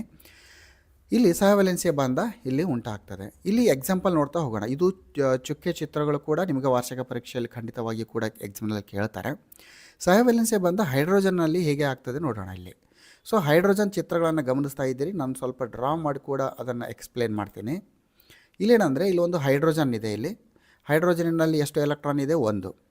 ಅದು ರಾಜನಿಲ ಸ್ಥಿತಿಯನ್ನು ತಲುಪಬೇಕಾದರೆ, ಸಮತೋಲನ ಸ್ಥಿತಿಯನ್ನು ತಲುಪಬೇಕಾದರೆ, ಒಂದು ಸ್ಟೇಬಲ್ ಸ್ಥಿತಿಯನ್ನು ತಲುಪಬೇಕಾದರೆ ಅದಕ್ಕೆ ಇನ್ನೂ 1 ಎಲೆಕ್ಟ್ರಾನ್ ಬೇಕು. ಸೊ ಈಗ ನಾನು ಮತ್ತೊಂದು ಸಲ ರಿಪೀಟ್ ಮಾಡ್ತೀನಿ, ಸ್ಟೇಬಲ್ ಅಂತ ಅಂದರೆ ಏನು ಅಂತ. ಇಲ್ಲಿ ಮತ್ತೊಂದು ಸಲ ರಿಪೀಟ್ ಮಾಡ್ತೀನಿ ನಾನು. ಏನಂದರೆ ಇಲ್ಲಿ ಟೋಟಲ್ಲಾಗಿ ಒಟ್ಟಾರೆಯಾಗಿ ಏನಂದರೆ 4 ಶೆಲ್ಗಳು ಬರ್ತವೆ. ಕೆ ಶೆಲ್, ಎಲ್, ಎಮ್ ಮತ್ತು ಎನ್ ಅಂತ. ಪ್ರತಿಯೊಂದು ಶೆಲ್ನಲ್ಲಿ ಗರಿಷ್ಠ ಎಷ್ಟೆಷ್ಟು ಎಲೆಕ್ಟ್ರಾನ್ಗಳಿರ್ತವೆ ಅಂತ ನೋಡ್ತಾ ಹೋಗೋಣ. ಸೊ ಪ್ರತಿಯೊಂದು ಶೆಲ್ನಲ್ಲಿ ಎಷ್ಟೆಷ್ಟು ಎಲೆಕ್ಟ್ರಾನ್ಗಳಿರ್ತವೆ ಅಷ್ಟು ಇರಬೇಕು. ಕಡಿಮೆ ಇದ್ದಾಗ ಏನಾಗುತ್ತೆ ಅಂದರೆ ಅಲ್ಲಿ ಏನಾಗುತ್ತೆ, ಅದು ಅಸಮತೋಲನ ಸ್ಥಿತಿ ಅಂತ ಹೇಳ್ತೀವಿ, ಅದು ರಾಜನಿಲ ಸ್ಥಿತಿಯನ್ನು ತಲುಪೋದಿಲ್ಲ. ಕೆನಲ್ಲಿ 2 ಎಲೆಕ್ಟ್ರಾನು, ಎಲ್ನಲ್ಲಿ 8 ಎಲೆಕ್ಟ್ರಾನು, ಎಮ್ನಲ್ಲಿ 18 ಎಲೆಕ್ಟ್ರಾನು ಹಾಗೂ ಎನ್ನಲ್ಲಿ 32 ಎಲೆಕ್ಟ್ರಾನ್ಗಳು ಇರಬೇಕು. ಇದು ರಾಜನಿಲ ಸ್ಥಿತಿ ಅಂತ ನಾವು ಹೇಳ್ತೀವಿ ಈಗ. ಸೊ ಯಾವಾಗ ಆ ಒಂದು ಶೆಲ್ನಲ್ಲಿ ಎಕ್ಸಾಂಪಲಾಗಿ ನೋಡಿ, ಯಾವುದೇ ಒಂದು ಧಾತುವಿನ ಒಂದು ಪರಮಾಣು ಸಂಖ್ಯೆ 6 ಇದೆ ಅಂತ, ಕಾರ್ಬನಿನ ಪರಮಾಣು ಸಂಖ್ಯೆ 6 ಇದೆ. ಸೊ ಇದು ರಾಜನಿಲ ಸ್ಥಿತಿ ಇಲ್ಲ. ಯಾಕಂದರೆ ಈ 6 ಎಲೆಕ್ಟ್ರಾನ್ಗಳಲ್ಲಿ 2 ಎಲೆಕ್ಟ್ರಾನ್ಗಳು ಕೆ ಒಂದು ಶೆಲ್ನಲ್ಲಿ ಹೋಗ್ತವೆ, ಇನ್ನೂ ಎಷ್ಟು ಉಳಿತಿಲ್ಲಿ 4. ಆ 4 ಎಲೆಕ್ಟ್ರಾನ್ಗಳು ಎಲ್ ಶೆಲ್ನಲ್ಲಿ ಇರ್ತವೆ. ಆದರೆ ಎಲ್ ಶೆಲ್ನಲ್ಲಿ ಗರಿಷ್ಠ ಎಷ್ಟು ಎಲೆಕ್ಟ್ರಾನ್ ಹಿಡಿದಿಟ್ಕೊಳ್ತದೆ ಅಂದರೆ 8. ಆದರೆ ಇಲ್ಲಿರುವಂಥದ್ದು 4. ಅಂದರೆ ಇದು ರಾಜನಿಲ ಸ್ಥಿತಿಯನ್ನು ತಲುಪಬೇಕಾದರೆ ಇನ್ನೂ 4 ಎಲೆಕ್ಟ್ರಾನನ್ನು ಇದಕ್ಕೆ ಸೇರಿಸಬೇಕು. ಸೇರಿಸಿದಾಗ ಏನಾಗುತ್ತೆ ಅಂದರೆ ಇದು ರಾಜನಿಲ ಸ್ಥಿತಿಯನ್ನು ತಲುಪ್ತದೆ. ಅಥವಾ ಇರುವಂಥ 4 ಎಲೆಕ್ಟ್ರಾನ್ ತೆಗೆದುಬಿಟ್ರೆ ಎಲ್ ಶೆಲ್ ಹೋಗುತ್ತೆ, ಅತ್ಯಂತ ಹೊರಕವಚ ಯಾವುದಾಗುತ್ತೆ ಅಂದರೆ ಕೆ ಆಗುತ್ತೆ.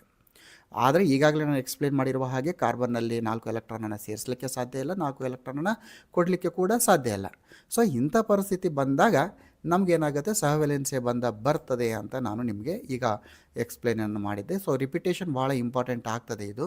ಸೊ ಒಂದು ಸಲ ನೀವು ಈ ವಿಷಯದ ಮೇಲೆ ಒಂದು ಮಾಸ್ಟ್ರಿಯನ್ನು ಪಡೆದಿದ್ದೆ ಆದಲ್ಲಿ ಏನಾಗುತ್ತೆ, ಭಾಳ ಈಸಿ ಆಗುತ್ತೆ. ಇನ್ನು ಹೈಡ್ರೋಜನ್ ಇದೆ ನೋಡಿ. ಸೊ ಹೈಡ್ರೋಜನ್ದು ಎಕ್ಸಾಂಪಲ್ ತೊಗೊಂಡು ನಿಮಗೆ ಎಕ್ಸ್ಪ್ಲೇನ್ ಮಾಡ್ತೀನಿ. ಇಲ್ಲಿ ಡಯಾಗ್ರಾಮ್ ಕೂಡ ಅಲ್ಲಿ ಕೊಟ್ಟಿದ್ದಾರೆ. ಸೊ 10ನೇ ವಿದ್ಯಾರ್ಥಿಗಳೇ, ಇಲ್ಲಿ ಇದು ಒಂದು ಹೈಡ್ರೋಜನಿನ ಒಂದು ಪರಮಾಣು, ಇನ್ನೊಂದು ಹೈಡ್ರೋಜನಿನ ಮತ್ತೊಂದು ಪರಮಾಣು ಎರಡಿವೆ. ಯಾವುದು, ಇದು ಹೈಡ್ರೋಜನ್ನು, ಇಲ್ಲೊಂದು ಹೈಡ್ರೋಜನ್ ಇದೆ, ಇಲ್ಲೊಂದು ಹೈಡ್ರೋಜನ್ ಇದೆ. ಸೊ ಇದಕ್ಕೆ ನಾನು ಇನ್ನೊಂದು ಸ್ವಲ್ಪ ಎಕ್ಸ್ಪ್ಲೇನ್ ಮಾಡ್ತೀನಿ. ಇದು ಓಕೆ, ಇದು ಹೈಡ್ರೋಜನ್ ಒಂದು ಪರಮಾಣು ಇದೆ. ಸೊ ಇದರಲ್ಲಿ ಇದರ ಒಂದು ಪರಮಾಣು ಸಂಖ್ಯೆ ಎಷ್ಟು ಅಂದರೆ, ಇದರ ಒಂದು ಯಾವುದು ಪರಮಾಣು ಸಂಖ್ಯೆ ಒಂದೇ, ಅಂದರೆ ಒಂದೇ ಒಂದು ಅಲ್ಲಿ ಎಲೆಕ್ಟ್ರಾನ್ ಇದೆ ಅಂತ ಅರ್ಥ. ಸೊ ಒಂದು ಎಲೆಕ್ಟ್ರಾನ್ ಇದೆ, ಇದನ್ನು ನಾನು ಸ್ಟಾರ್ ಮುಖಾಂತರ ತೋರಿಸ್ತೀನಿ. ಸೊ ಇದಕ್ಕೆ ಏನು ಬೇಕು, ಇದಕ್ಕೆ ಇನ್ನೂ ಒಂದು ಎಲೆಕ್ಟ್ರಾನ್ ಬೇಕು. ಅವಾಗ ಏನಾಗುತ್ತೆ, ನಾನು ಅದೇನು ಮಾಡುತ್ತೆ, ಮತ್ತೊಂದು ಹೈಡ್ರೋಜನ್ ಅಣುವಿನೊಂದಿಗೆ, ಇಲ್ಲಿ ನೋಡಿ, ಮತ್ತೊಂದು ಹೈಡ್ರೋಜನ್ ಅಣುವಿನೊಂದಿಗೆ ಬಂಧವನ್ನು ಏರ್ಪಡಿಸಿಕೊಳ್ಳುತ್ತದೆ. ಈ ಹೈಡ್ರೋಜನ್ ಒಂದು ಪರಮಾಣುವಿನಲ್ಲಿ ಕೂಡ ಒಂದೇ ಎಲೆಕ್ಟ್ರಾನ್ ಇರ್ತದೆ ನೋಡಿ.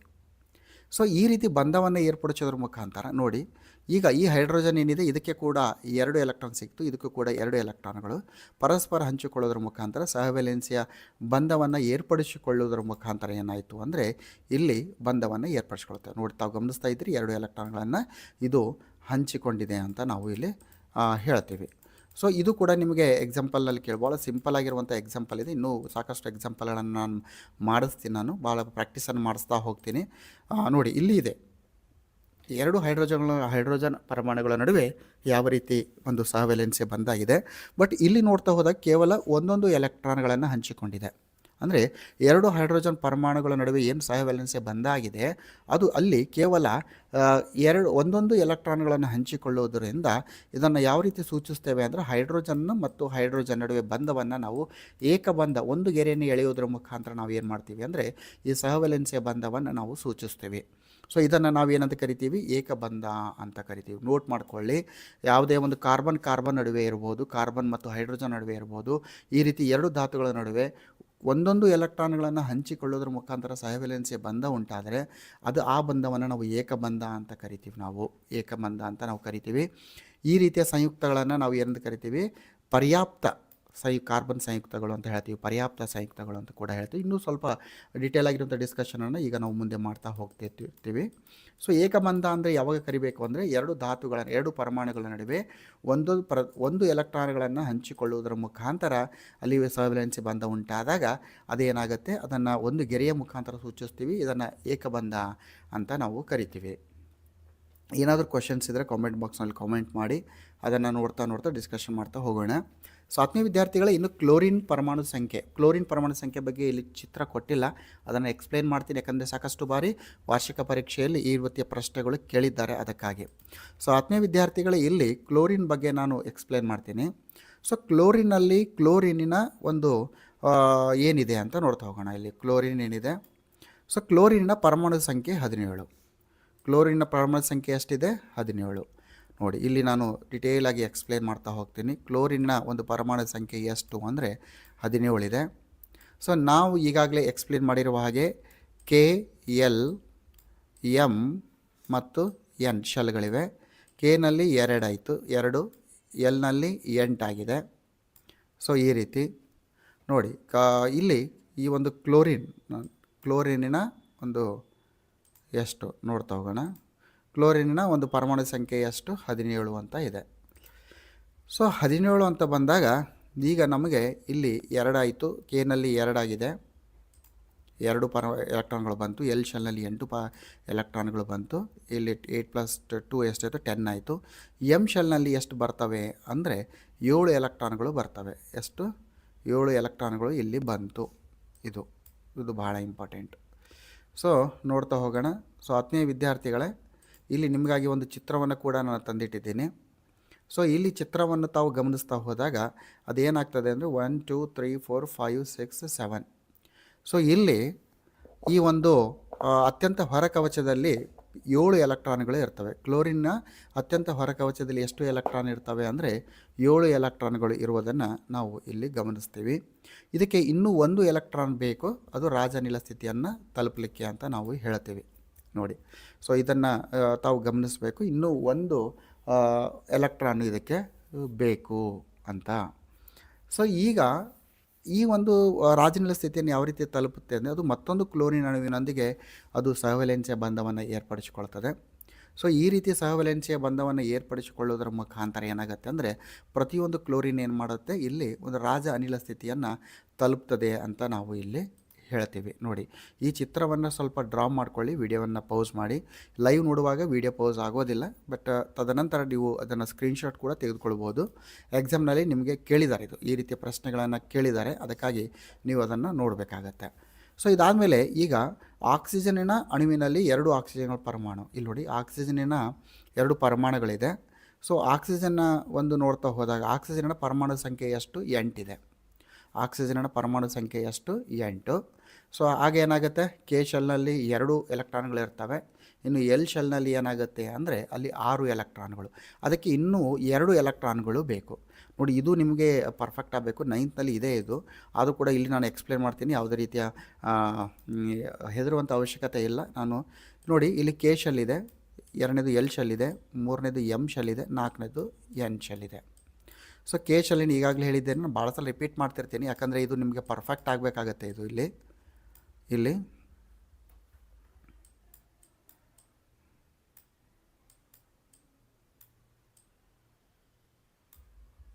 ಸೊ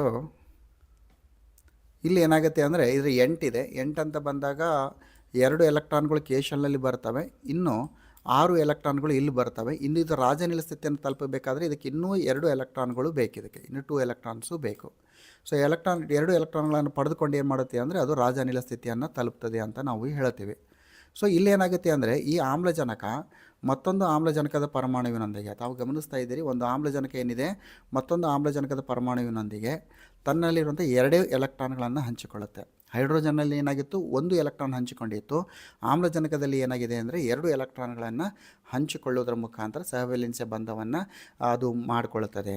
ಸೊ 2 ಎಲೆಕ್ಟ್ರಾನ್ಗಳನ್ನು ಹಂಚಿಕೊಳ್ಳೋದ್ರಿಂದ ಇದನ್ನು ನಾವು ದ್ವಿಬಂಧ ಅಂತ ಕರಿತೀವಿ. ಅದನ್ನು ನಾವು 2 ಗೆರೆಗಳನ್ನು ಬರೆಯೋದ್ರ ಮುಖಾಂತರ, ನೋಡಿರಿ, ಆಮ್ಲಜನಕ ಮಧ್ಯದಲ್ಲಿ 2 ಗೆರೆಗಳನ್ನು ಎಳೆಯೋದ್ರ ಮುಖಾಂತರ ಸೂಚಿಸ್ತೀವಿ. ಈ 2 ಗೆರೆ ಏನು ಹೇಳುತ್ತದೆ ಅಂದರೆ 2 ಆಮ್ಲಜನಕ ಪರಮಾಣುಗಳು ತಲಾ 2 ಎಲೆಕ್ಟ್ರಾನ್ಗಳನ್ನು ಹಂಚಿಕೊಂಡಿದೆ. ಇದು 2 ಎಲೆಕ್ಟ್ರಾನ್ ಹಂಚಿಕೊಂಡಿದೆ, ಮತ್ತೊಂದು ಆಮ್ಲಜನಕ ಪರಮಾಣು ಕೂಡ 2 ಎಲೆಕ್ಟ್ರಾನ್ಗಳನ್ನು ಹಂಚಿಕೊಂಡಿದೆ. ಸೊ ಇದನ್ನು ದ್ವಿಬಂಧ ಅಂತ ನಾವು ಇಲ್ಲಿ ಕರಿತೀವಿ. ನೋಡಿ, ಈ ಚಿತ್ರವನ್ನು ಕೂಡ ಪರ್ಫೆಕ್ಟ್ ಮಾಡಬೇಕು ನೀವು. ಅದಾದಮೇಲೆ ಇಲ್ಲಿ ನೆಕ್ಸ್ಟ್ ಬರುವಂಥದ್ದು ಯಾವುದು? ಸೊ ನೆಕ್ಸ್ಟ್ ನಿಮಗೆ ಎಕ್ಸಾಂಪಲ್ ಕೊಟ್ಟಿದ್ದಾನೆ ನೈಟ್ರೋಜನಿನ ಪರಮಾಣು ಸಂಖ್ಯೆ ಎಷ್ಟು ಅಂದರೆ 7 ಇದೆ. ನೈಟ್ರೋಜನ್ ಪರಮಾಣು ಸಂಖ್ಯೆ ಎಷ್ಟು? 7. ಸೊ ಈಗಾಗಲೇ ಹೇಳಿರುವ ಹಾಗೆ ಈ ಒಂದು ನಮ್ಮ ಕೆ ಶೆಲ್ನಲ್ಲಿ ಎಷ್ಟಾಗ್ತದೆ ನೋಡ್ತಾ ಹೋಗೋಣ. ಕೆ ಶೆಲ್ನಲ್ಲಿ ನಿಮಗೆ ಹೇಳ್ತೀನಿ, ಯಾಕಂದರೆ ರಿಪೀಟ್ ಆದಷ್ಟು ನಿಮಗೆ ಪರ್ಫೆಕ್ಟ್ ಆಗುತ್ತೆ. ಕೆ ಶೆಲ್ನಲ್ಲಿ 2, ಆಮೇಲೆ ಅದರ ಎಷ್ಟಿದೆ? 7 ಇದೆ. ಎಲ್ ಶೆಲ್ನಿನ ಒಂದು ಗರಿಷ್ಠ ಸಂಖ್ಯೆ 8, ಬಟ್ ಇಲ್ಲಿ ಎಷ್ಟಾಗುತ್ತೆ? ಇಲ್ಲಿ ಇದು 5 ಆಗುತ್ತೆ. ಇದಕ್ಕೆ ಇನ್ನೂ 3 ಎಲೆಕ್ಟ್ರಾನ್ಗಳು ಬೇಕು. ಇದು ಪ್ಲಸ್ 3 ಎಲೆಕ್ಟ್ರಾನ್ಸ್ಗಳನ್ನು ತನ್ನೊಂದಿಗೆ ಸೇರಿಕೊಂಡ್ರೆ ಏನಾಗುತ್ತೆ, ಅದು ರಾಜನಿಲ ಸ್ಥಿತಿಯನ್ನು ತಲುಪ್ತದೆ ಅದು. ಸೊ ಇಂಥ ಪರಿಸ್ಥಿತಿಯಲ್ಲಿ ಏನಾಗುತ್ತೆ ಅಂದರೆ ನೈಟ್ರೋಜನ್ ಏನು ಮಾಡ್ತದೆ ಅಂದರೆ ಪ್ರತಿಯೊಂದು ನೈಟ್ರೋಜನ್ ಪರಮಾಣು 3 ಎಲೆಕ್ಟ್ರಾನ್ಗಳನ್ನು ಮತ್ತೊಂದು ನೈಟ್ರೋಜನ್ ಪರಮಾಣುವಿನೊಂದಿಗೆ ಇಲ್ಲಿ ಹಂಚಿಕೊಳ್ಳುತ್ತದೆ, 3 ಎಲೆಕ್ಟ್ರಾನ್ಗಳನ್ನು. ಅಂದರೆ ನೋಡಿ, ಅದನ್ನು ಯಾವ ರೀತಿ ಸೂಚಿಸಬೇಕು. ಸೊ ನೈಟ್ರೋಜನ್ ಅದು ಏನು ಮಾಡುತ್ತೆ, ಮತ್ತೊಂದು ನೈಟ್ರೋಜನ್ ಪರಮಾಣುವಿನೊಂದಿಗೆ 3 ಎಲೆಕ್ಟ್ರಾನ್ಗಳನ್ನು ಹಂಚಿಕೊಳ್ಳೋದ್ರ ಮುಖಾಂತರ ಏನಾಗುತ್ತೆ ಅಂದರೆ ಸಹವಲೆನ್ಸಿಯ ಬಂಧವನ್ನು ಮಾಡಿಕೊಳ್ಳುತ್ತದೆ. ಇದನ್ನು ನಾವು ತ್ರಿಬಂಧವನ್ನು ಮಾಡೋದ್ರ ಮುಖಾಂತರ, ಇದನ್ನು ನಾವು ತ್ರಿಬಂಧ ಅಂತ ಕರಿತೀವಿ ಇದನ್ನು. ಸೊ ಆಮ್ಲಜನಕದ ನಡುವೆ ದ್ವಿಬಂಧ ಆಯಿತು, ಹೈಡ್ರೋಜನ್ ನಡುವೆ ದ್ವಿಬಂಧ, ಅದು ಹೈಡ್ರೋಜನ್ ನಡುವೆ ಏಕಬಂಧ, ಆಮ್ಲಜನಕ ನಡುವೆ ದ್ವಿಬಂಧ, ನೈಟ್ರೋಜನ್ ನಡುವೆ ತ್ರಿಬಂಧ ಇರುವುದನ್ನು ನಾವು ಗಮನಿಸ್ತೀವಿ. ನೋಡಿ, ಸಹವಲೆನ್ಸಿಯ ಬಂಧ ಅಂದರೆ ಏನು ಅಂತ ನೋಡ್ತಾ ಹೋಗಿದ್ದೀವಿ, ಹಾಗೂ ಅದರಲ್ಲಿ 3 ಪ್ರಕಾರಗಳನ್ನು ನೋಡ್ತಾ ಹೋಗ್ತೀವಿ: ಏಕಬಂಧ, ದ್ವಿಬಂಧ ಮತ್ತು ತ್ರಿಬಂಧ. ಪ್ರತಿಯೊಂದಕ್ಕೂ ಕೂಡ ಒಂದೊಂದು ಎಕ್ಸಾಂಪಲ್ಸ್ ಇದೆ, ಚುಕ್ಕೆ ಚಿತ್ರಗಳು ಕೂಡ ಇದೆ. ಈ ಚುಕ್ಕೆ ಚಿತ್ರಗಳು 101% ನಿಮಗೆ ವಾರ್ಷಿಕ ಪರೀಕ್ಷೆಯಲ್ಲಿ ಕೇಳ್ತಾರೆ. ಇದ್ರ ಜೊತೆಯಲ್ಲಿ ನಿಮಗೆ ಇನ್ನೊಂದು ನೋಡಿ, ಈ ರೀತಿ ಹೇಳಿದ್ದಾರೆ, ಇದು ಕೂಡ ಕೇಳಿದ್ದಾರೆ ಇಲ್ಲಿ, ಏನಂದರೆ ಅಮೋನಿಯಾ. ಸೊ ಇಲ್ಲಿ ಒಂದು ಅಮೋನಿಯಾದಲ್ಲಿ ಯಾವ ರೀತಿಯ ಸಹವಲೆನ್ಸಿಯ ಬಂಧ ಆಗ್ತದೆ ಅಂತ ಕೇಳಿದ್ದಾರೆ. ಅದನ್ನು ನಾನು ನಿಮಗೆ ಎಕ್ಸ್ಪ್ಲೇನ್ ಮಾಡ್ತೀನಿ. ಅಲ್ಲಿ ಚಿತ್ರ ಅಲ್ಲಿ ಕೊಟ್ಟಿಲ್ಲ, ಆದರೆ ನಾನು ಎಕ್ಸ್ಪ್ಲೇನ್ ಮಾಡ್ತೀನಿ, ಯಾಕಂದರೆ ಎಕ್ಸಾಮ್ನಲ್ಲಿ ಕೇಳಿದ್ದಾರೆ ಸಾಕಷ್ಟು ಬಾರಿ. ಇದು ನೋಡಿ, ಇದು ಅಮೋನಿಯಾ. ಸೊ ಅಮೋನಿಯಾದಲ್ಲಿ ಏನಾಗುತ್ತೆ, ನೈಟ್ರೋಜನ್ ಇದೆ ಇಲ್ಲಿ. So nitrogen, so 3 hydrogen. ಇದಕ್ಕೆ ನೈಟ್ರೋಜನ್ಗೆ ಇನ್ನೂ 3 ಎಲೆಕ್ಟ್ರಾನ್ ಬೇಕಾಗಿತ್ತು. ಹೈಡ್ರೋಜನ್ಗಳಿಗೆ ಕೂಡ ತಲಾ ಒಂದೊಂದು ಎಲೆಕ್ಟ್ರಾನ್ ಬೇಕು. ಸೊ ಇಲ್ಲಿ ಏನಾಗುತ್ತೆ ಅಂದರೆ ನೈಟ್ರೋಜನ್ ಏನು ಮಾಡ್ತದೆ ಅಂದರೆ ಈ ಹೈಡ್ರೋಜನ್ನೊಂದಿಗೆ ಪ್ರತಿಯೊಂದು ಹೈಡ್ರೋಜನ್ನೊಂದಿಗೆ ಏಕಬಂಧವನ್ನು ಏರ್ಪಡಿಸ್ಕೊಳ್ತದೆ. ಸೊ ಏಕಬಂಧವನ್ನು ಏರ್ಪಡಿಸಿಕೊಂಡು ಅದು ಏನು ಮಾಡ್ತದೆ ಅಂದರೆ ಅದು ಸಹವ್ಯಾಲೆನ್ಸಿ ಬಂಧವನ್ನು ಏರ್ಪಡಿಸ್ಕೊಳ್ತದೆ ನೋಡಿ. ಸೊ ಇದು ತಾವು ಇಲ್ಲಿ ಗಮನಿಸಬೇಕು. ಇಟ್ಸ್ ವೆರಿ ವೆರಿ ಇಂಪಾರ್ಟೆಂಟ್ ಆಗಿರುವಂಥದ್ದು. ಯಾಕಂದರೆ ಇದು ನಿಮಗೆ ಎಕ್ಸಾಮ್ನಲ್ಲಿ ಕೊಟ್ಟಿಲ್ಲ, ಸ್ಕ್ರೀನ್ಶಾಟ್ ತೆಗೆದುಕೊಳ್ಳಿ. ಇದು ನಿಮಗೆ ಪರೀಕ್ಷೆಯಲ್ಲಿ ಅಮೋನಿಯಾ ಅಣುವಿನ ಒಂದು ಚುಕ್ಕೆ ಚಿತ್ರ ಕೂಡ ನಿಮಗೆ ಕೇಳ್ಬೋದು.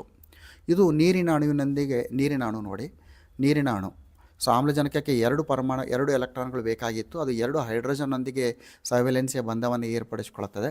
ಇದನ್ನು ಕೂಡ ಏಕಬಂಧ. ಇಲ್ಲಿ ಆಮ್ಲಜನಕ ಇದೆ, ಇಲ್ಲಿ ನೋಡಿ ಒಂದು ಹೈಡ್ರೋಜನ್ ಮತ್ತೊಂದು ಹೈಡ್ರೋಜನ್ನೊಂದಿಗೆ ಸಹವ್ಯಾಲೆನ್ಸಿಯ ಬಂಧವನ್ನು ಏರ್ಪಡಿಸ್ಕೊಳ್ತದೆ. ಇದು ಕೂಡ ಪುಸ್ತಕದಲ್ಲಿ ಇಲ್ಲ, ನಿಮಗೆ ವಾರ್ಷಿಕ ಪರೀಕ್ಷೆಯಲ್ಲಿ ಕೇಳ್ಬೋದು. ಯಾಕಂದರೆ ಮೆನ್ಷನನ್ನು ಮಾಡಿದ್ದಾರೆ, ಹಾಗೂ ಸಾಕಷ್ಟು ಬಾರಿ ವಾರ್ಷಿಕ ಪರೀಕ್ಷೆಯಲ್ಲಿ ಇದರ ಮೇಲೆ ಪ್ರಶ್ನೆಗಳು ಕೂಡ ಅಲ್ಲಿ ಬಂದಿದೆ ನೋಡಿ. ಇದಾಯಿತು. ಆಮೇಲೆ ಈಗ ನೆಕ್ಸ್ಟ್ ಬರುವಂಥದ್ದು ಯಾವುದು ಅಂದರೆ ಅಮೋನಿಯಾ ಮುಗೀತು.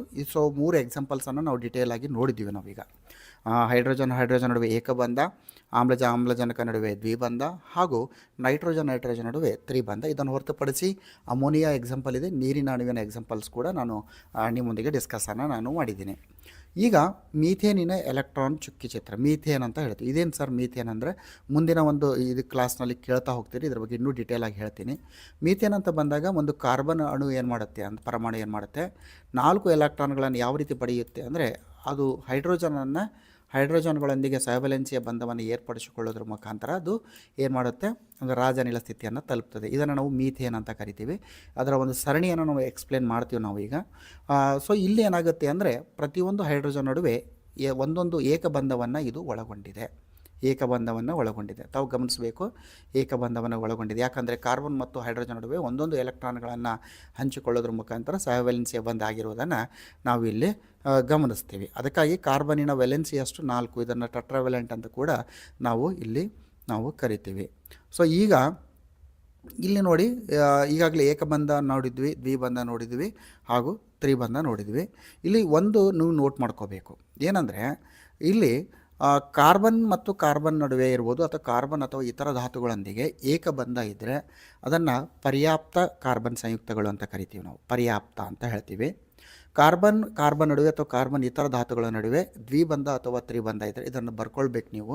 ದ್ವಿಬಂಧ ಅಥವಾ ತ್ರಿಬಂಧ ಇದ್ದರೆ ಇದನ್ನು ಅಪರ್ಯಾಪ್ತ ಕಾರ್ಬನ್ ಸಂಯುಕ್ತಗಳು ಅಂತ ನಾವು ಇಲ್ಲಿ ಕರಿತೀವಿ. ಸೊ ಇದು ಒಂದೊಂದು ಅಂಕಕ್ಕೆ ಕೇಳ್ತಾನೆ, ಪರ್ಯಾಪ್ತ ಕಾರ್ಬನ್ ಸಂಯುಕ್ತಗಳಂದ್ರೆ ಏನು, ಅಪರ್ಯಾಪ್ತ ಕಾರ್ಬನ್ ಸಂಯುಕ್ತಗಳಂದ್ರೇನು ಅಂತ. ಪರ್ಯಾಪ್ತ ಕಾರ್ಬನ್ ಸಂಯುಕ್ತಗಳಂದರೆ ಏನು? ಪರ್ಯಾಪ್ತ ಕಾರ್ಬನ್ ಸಂಯುಕ್ತಗಳಂದರೆ ಕಾರ್ಬನ್ ನಡುವೆ ಅಥವಾ ಕಾರ್ಬನ್ ಮತ್ತು ಇತರ ಧಾತುಗಳ ನಡುವೆ ಒಂದೊಂದು ಎಲೆಕ್ಟ್ರಾನ್ಗಳನ್ನು ಹಂಚಿಕೊಳ್ಳೋದ್ರ ಮುಖಾಂತರ ಏಕಬಂಧ ಸಹವ್ಯಾಲೆನ್ಸಿಯ ಬಂಧವನ್ನು ಮಾಡಿಕೊಂಡರೆ ಇದನ್ನು ಪರ್ಯಾಪ್ತ ಕಾರ್ಬನ್ ಸಂಯುಕ್ತಗಳು ಅಂತ ಕರಿತೀವಿ. ಇನ್ನು ಕಾರ್ಬನ್ ನಡುವೆ ಅಥವಾ ಕಾರ್ಬನ್ ಮತ್ತು ಇತರ ಧಾತುಗಳ ನಡುವೆ ದ್ವಿಬಂಧ ಅಥವಾ ತ್ರಿಬಂಧಗಳನ್ನು ಏರ್ಪಡಿಸಿಕೊಂಡು ಸಹವ್ಯಾಲೆನ್ಸಿಯ ಬಂಧವನ್ನು ಮಾಡಿಕೊಂಡ್ರೆ ಅದನ್ನು ನಾವು ಅಪರ್ಯಾಪ್ತ ಕಾರ್ಬನ್ ಸಂಯುಕ್ತಗಳು ಅಂತ ನಾವು ಕರಿತೀವಿ. ಇದು ಪರೀಕ್ಷೆಯಲ್ಲಿ ನಿಮಗೆ ಸಾಕಷ್ಟು ಬಾರಿ ಕೇಳಿದ್ದಾರೆ. ಈಗ ಇಲ್ಲಿ ಕಾರ್ಬನಿನ ಬಹುರೂಪದ ಮೇಲೆ ಕೂಡ ಸಾಕಷ್ಟು ಪ್ರಶ್ನೆ ಬಂದಿದೆ. ಕಾರ್ಬನ್ ನಿಸರ್ಗದಲ್ಲಿ, ಪ್ರಕೃತಿಯಲ್ಲಿ ವಿವಿಧ ಬೇರೆ ಬೇರೆ ರೂಪಗಳಲ್ಲಿ ಕಾಣುವುದನ್ನು ನಾವು ನೋಡ್ತೇವೆ ಇಲ್ಲಿ. ಸೊ ಇಲ್ಲಿ ಬೇರೆ ಬೇರೆ ರೂಪಗಳು ಅಂತ ಬಂದಾಗ ನಮಗೆ ಕಾರ್ಬನಿನ ಮತ್ತೊಂದು ರೂಪ ಯಾವುದು ಅಂದರೆ ವಜ್ರ ಅಥವಾ ಗ್ರಾಫೈಟ್ ಅಂತ ಕರಿತೀವಿ ನಾವು.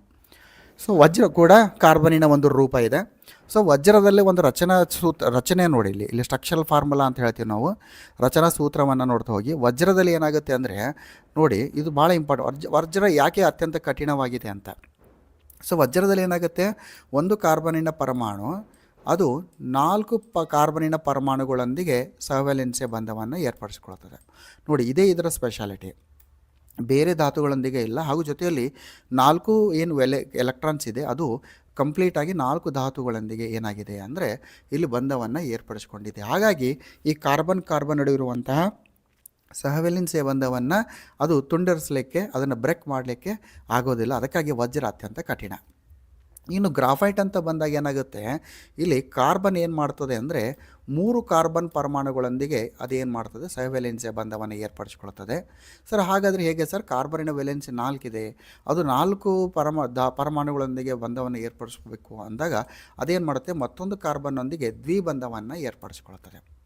ಸೊ ಈ ರೀತಿ ಇದ್ದಾಗ ಏನಾಗುತ್ತೆ ಅಂದರೆ ಇಲ್ಲಿ ಒಂದು ಎಲೆಕ್ಟ್ರಾನ್ ಎಕ್ಸ್ಟ್ರಾ ಇರೋದರಿಂದ ಇಲ್ಲೇನಾಗುತ್ತೆ ಬಂಧವು ಅತ್ಯಂತ ದುರ್ಬಲವಾಗಿರ್ತದೆ. ಅದಕ್ಕಾಗಿ ಗ್ರಾಫೈಟ್ ಅತ್ಯಂತ ಮೃದುವಾಗಿರ್ತದೆ, ಆದರೆ ವಜ್ರ ಅತ್ಯಂತ ಕಠಿಣವಾಗಿರ್ತದೆ. ಯಾಕಂದರೆ ವಜ್ರದಲ್ಲಿ ಕಾರ್ಬನ್ 4 ಕಾರ್ಬನ್ ಪರಮಾಣುಗಳೊಂದಿಗೆ ಬಂಧವನ್ನು ಏರ್ಪಡಿಸಿಕೊಂಡ್ರೆ, ಇನ್ನು ಗ್ರಾಫೈಟ್ನಲ್ಲಿ ಕಾರ್ಬನ್ 3 ಕಾರ್ಬನ್ ಪರಮಾಣುಗಳೊಂದಿಗೆ ಬಂಧವನ್ನು ಏರ್ಪಡಿಸಿಕೊಳ್ಳುತ್ತದೆ. ಒಂದು ಕಾರ್ಬನ್ ನಡುವೆ ದ್ವಿಬಂಧ ಇರುವುದರಿಂದ ಅಲ್ಲಿ ಒಂದು ಎಲೆಕ್ಟ್ರಾನ್ ಸ್ವತಂತ್ರವಾಗಿ ಇರುವುದರಿಂದ ಅದನ್ನು ತುಂಡರಿಸಲಿಕ್ಕೆ ಭಾಳ ಈಸಿ ಆಗುತ್ತೆ. ಬೇರೆ ಒಂದು ಎಲೆಕ್ಟ್ರಾನ್ ಒಂದು ಹರಿವು ಕೂಡ ಭಾಳ ಈಸಿ ಆಗುತ್ತೆ. ಅದರಿಂದ ಗ್ರಾಫೈಟ್ ಒಂದು ಉತ್ತಮ ವಿದ್ಯುತ್ ವಾಹಕ ಅಂತ ಕೂಡ ನಮಗೆ ಹೇಳ್ತೀವಿ. ಯಾಕಂದರೆ ಇಲ್ಲಿ ಒಂದು ಸ್ವತಂತ್ರವಾಗಿರುವಂಥ ಒಂದು ಎಲೆಕ್ಟ್ರಾನ್ ಲಭ್ಯ ಇರೋದನ್ನು ನಾವು ಗಮನಿಸ್ತೀವಿ. ಇದು ಒಂದು ಇಂಪಾರ್ಟೆಂಟು. ಸೊ ಇದಾದ ಮೇಲೆ ಈಗ ನೆಕ್ಸ್ಟ್ ನೋಡ್ತಾ ಹೋಗೋಣ. ಇಲ್ಲಿ ಇನ್ನೊಂದು ಬರ್ತದೆ ಇಲ್ಲಿ ನಿಮಗೆ ಏನಂದರೆ ಇಲ್ಲಿ ಫ್ಲೋರಿನ್ ಅಂತ ಬರುತ್ತೆ. ಸೊ ಫ್ಲೋರಿನ್ ಅಂತ ಬಂದಾಗಲೂ ಕೂಡ ಫ್ಲೋರಿನಲ್ಲಿ ಕೂಡ ಗ್ರಾಫೈಟ್ ರೀತಿಯಲ್ಲಿ ಪ್ರತಿಯೊಂದು ಕಾರ್ಬನ್ 3 ಕಾರ್ಬನ್ ಪರಮಾಣುಗಳೊಂದಿಗೆ ಏನು ಮಾಡ್ತದೆ ಅಂದರೆ ಬಂಧವನ್ನು ಏರ್ಪಡಿಸಿಕೊಳ್ತದೆ. ಇದು ಕೂಡ ವಜ್ರದಷ್ಟು ಕಠಿಣವಿರೋದಿಲ್ಲ, ಮೃದುವಾಗಿರ್ತದೆ. ಇದು ಒಂದು ತಾವು ನೋಡ್ತಾ ಇದ್ದೀರಿ, ಒಂದು ಫುಟ್ಬಾಲ್ ರೀತಿಯ ಒಂದು ಆಕಾರದಲ್ಲಿ ರಚನೆ ಇರೋದನ್ನು ಗಮನಿಸ್ತೀವಿ. ಸೊ ಪರೀಕ್ಷೆಯಲ್ಲಿ ಕೇಳ್ಬೋದು ನಿಮಗೆ ಒಂದು ಕಾರ್ಬನಿನ ಬಹುರೂಪಗಳು ಯಾವುದು ಅಂದರೆ ವಜ್ರ ಇದೆ, ಗ್ರಾಫೈಟ್ ಇದೆ ಮತ್ತು ಫ್ಲೋರಿನ್ ಅಂತ ಹೇಳ್ತೀವಿ. ವಜ್ರದಲ್ಲಿ ಯಾಕೆ ಕಠಿಣ ಇದೆ ಅಂದಾಗ ನೀವು ಎಕ್ಸ್ಪ್ಲೇನ್ ಮಾಡಬೇಕು. ಈಗಾಗಲೇ ಎಕ್ಸ್ಪ್ಲೇನ್ ಮಾಡಿದ್ದೀನಿ. ವಿಡಿಯೋವನ್ನು ಕನಿಷ್ಠ ನೀವು 2 ಅಥವಾ 3 ಬಾರಿ ನೋಡಲೇಬೇಕಾಗತ್ತೆ. ಒಂದು ಬಾರಿ ನೋಡುವಾಗ ಅಷ್ಟೊಂದು ನಿಮಗೆ ಕ್ಲಾರಿಟಿ ಸಿಗೋದಿಲ್ಲ. 2 ಅಥವಾ 3 ಬಾರಿ ಅದನ್ನು ಬುಕ್ಕನ್ನು ನೋಡ್ತಾ ವಿಡಿಯೋವನ್ನು ಕೇಳ್ತಾ ಹೋದಾಗ ಖಂಡಿತವಾಗಿಯೂ ಕೂಡ ನಿಮಗೇನಾಗುತ್ತೆ ಅಂದರೆ ಅಲ್ಲಿ ನಿಮಗೆ ಒಂದು ಕಂಪ್ಲೀಟ್ ಆಗಿರುವಂಥ ಒಂದು ಕ್ಲಾರಿಟಿ ಸಿಗ್ತದೆ. ಸೊ ಈಗ ಈ ಒಂದು ಕಾರ್ಬನಿನ ಒಂದು ಪರಿವರ್ತನೆಯ ಸ್ವಭಾವ ಇದು ಇವತ್ತಿನ ಕ್ಲಾಸಿನ ಕೊನೆಯ ಒಂದು ಟಾಪಿಕ್ ಆಗಿರುತ್ತೆ. ಅದನ್ನು ಮಾಡಿಕೊಂಡು ಮುಂದಿನ ಒಂದು ಟಾಪಿಕನ್ನು ಮುಂದಿನ ಕ್ಲಾಸಸ್ನಲ್ಲಿ ನೋಡೋಣ. ಈಗ ಕಾರ್ಬನಿನ ಪರಿವರ್ತನೆಯ ಸ್ವಭಾವವನ್ನು ನೋಡೋಣ. ಸೊ ಆತ್ಮೀಯ ವಿದ್ಯಾರ್ಥಿಗಳೇ, ಇಲ್ಲಿ ಕಾರ್ಬನ್ ಅಂತ ಬಂದಾಗ ಕಾರ್ಬನ್ ಮಿಲಿಯನ್ಗಳಷ್ಟು ಸಂಯುಕ್ತಗಳನ್ನು ಉಂಟು ಮಾಡಿದೆ. ಅಂದರೆ ಕಾರ್ಬನ್ ಬೇರೆ ಧಾತುಗಳೊಂದಿಗೆ ಅತ್ಯಂತ ಸುಲಭವಾಗಿ ಏನು ಮಾಡುತ್ತೆ, ಬಂಧವನ್ನು ಏರ್ಪಡಿಸಿಕೊಂಡು ಇಲ್ಲಿ ಹೊಸ ಒಂದು ಸಂಯುಕ್ತಗಳನ್ನು ಉಂಟು ಮಾಡ್ತದೆ. ಸೊ ಇಲ್ಲಿ ಮಿಲಿಯನ್ಗಳಷ್ಟು ಕಾರ್ಬನ್ ಸಂಯುಕ್ತಗಳು ಇರುವುದನ್ನು ನಾವು ಗಮನಿಸ್ತೀವಿ. ಯಾಕೆ ಈ ಕಾರ್ಬನ್ ಧಾತು ಮಿಲಿಯನ್ಗಳಷ್ಟು ಸಂಯುಕ್ತಗಳನ್ನು ಉಂಟು ಮಾಡಿದೆ? ಉಳಿದ ಧಾತುಗಳು ಯಾಕೆ ಈ ಒಂದು ಸಂಯುಕ್ತಗಳನ್ನು ಉಂಟು ಮಾಡಲಿಕ್ಕೆ ಆಗೋದಿಲ್ಲ ಎಂಬುದು ಒಂದು ಭಾಳ ಇಂಪಾರ್ಟೆಂಟ್ ಆಗಿರುವಂಥದ್ದು ಪ್ರಶ್ನೆ.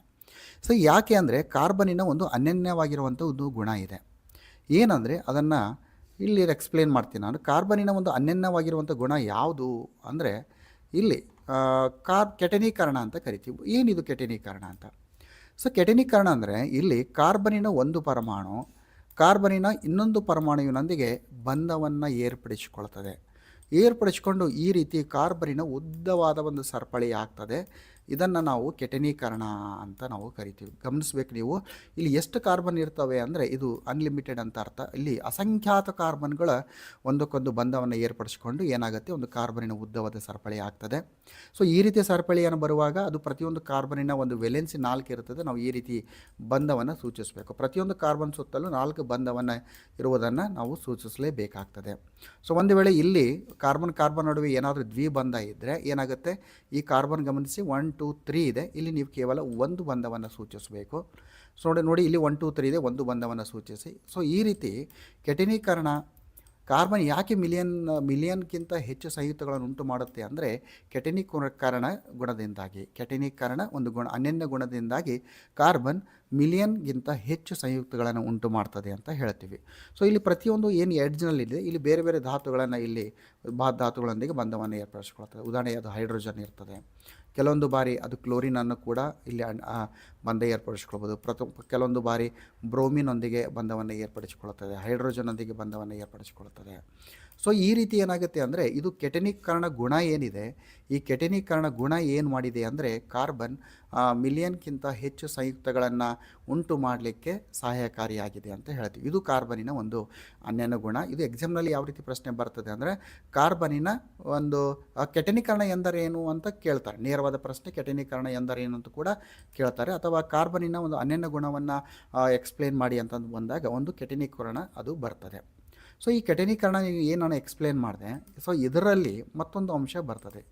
ಏನಂದರೆ ಇಲ್ಲಿ ಕಾರ್ಬನ್ ನಡುವೆ ಈಗ ನೋಡಿ ಈ 3 ಕಾರ್ಬನ್ ಹೊಂದಿರುವಂಥ ಒಂದು ಸರಪಳಿಯನ್ನು ನಾನು ಡ್ರಾ ಮಾಡಿದ್ದೀನಿ ನಾನು. ಸೊ ಇಲ್ಲಿ ಏನಾಗಿದೆ ಅಂದರೆ ಕಾರ್ಬನ್ ನಡುವೆ ಏನಾಗಿದೆ, ಏಕಬಂಧ ಇದೆ, ಒಂದು ಬಂಧ. ಸೊ ಇನ್ನೊಂದು ಡಯಾಗ್ರಾಮ್ ಇಳಿಸ್ತೀನಿ ನಾನು. ಇಲ್ಲಿ ಅದು ಕೂಡ 3 ಕಾರ್ಬನ್ ಹೊಂದಿರುವಂತಹ ಒಂದು ಕಾರ್ಬನ್ ಸರಪಳಿ. ಆದರೆ ಇಲ್ಲಿ ಏನಾಗಿದೆ ಅಂದರೆ ಕಾರ್ಬನ್ ನಡುವೆ ಒಂದು ಕಡೆ ದ್ವಿಬಂಧ ಇರೋದನ್ನು ಗಮನಿಸ್ತೀವಿ. ನೋಡಿ 1 2 3 ಆಗಿದೆ, ಕೇವಲ ಒಂದು ಬಂಧ ಎಳಿಸ್ತೀನಿ. 1 2 3 4. ಸೊ ಇಲ್ಲೇನು ಬಂತು, ಏಕಬಂಧ ಇದೆ, ಇಲ್ಲೇನಾಗಿದೆ ದ್ವಿಬಂಧ ಆಗಿದೆ. ಸೊ ಮತ್ತೊಂದು ಎಕ್ಸಾಂಪಲ್ ಕೂಡ ನಾನು ಹೇಳ್ತೀನಿ. ನಾನು ಏನಂದರೆ ಇಲ್ಲಿ ಕಾರ್ಬನ್ ನಡುವೆ ತ್ರಿಬಂಧ ಕೂಡ ಇರ್ತದೆ.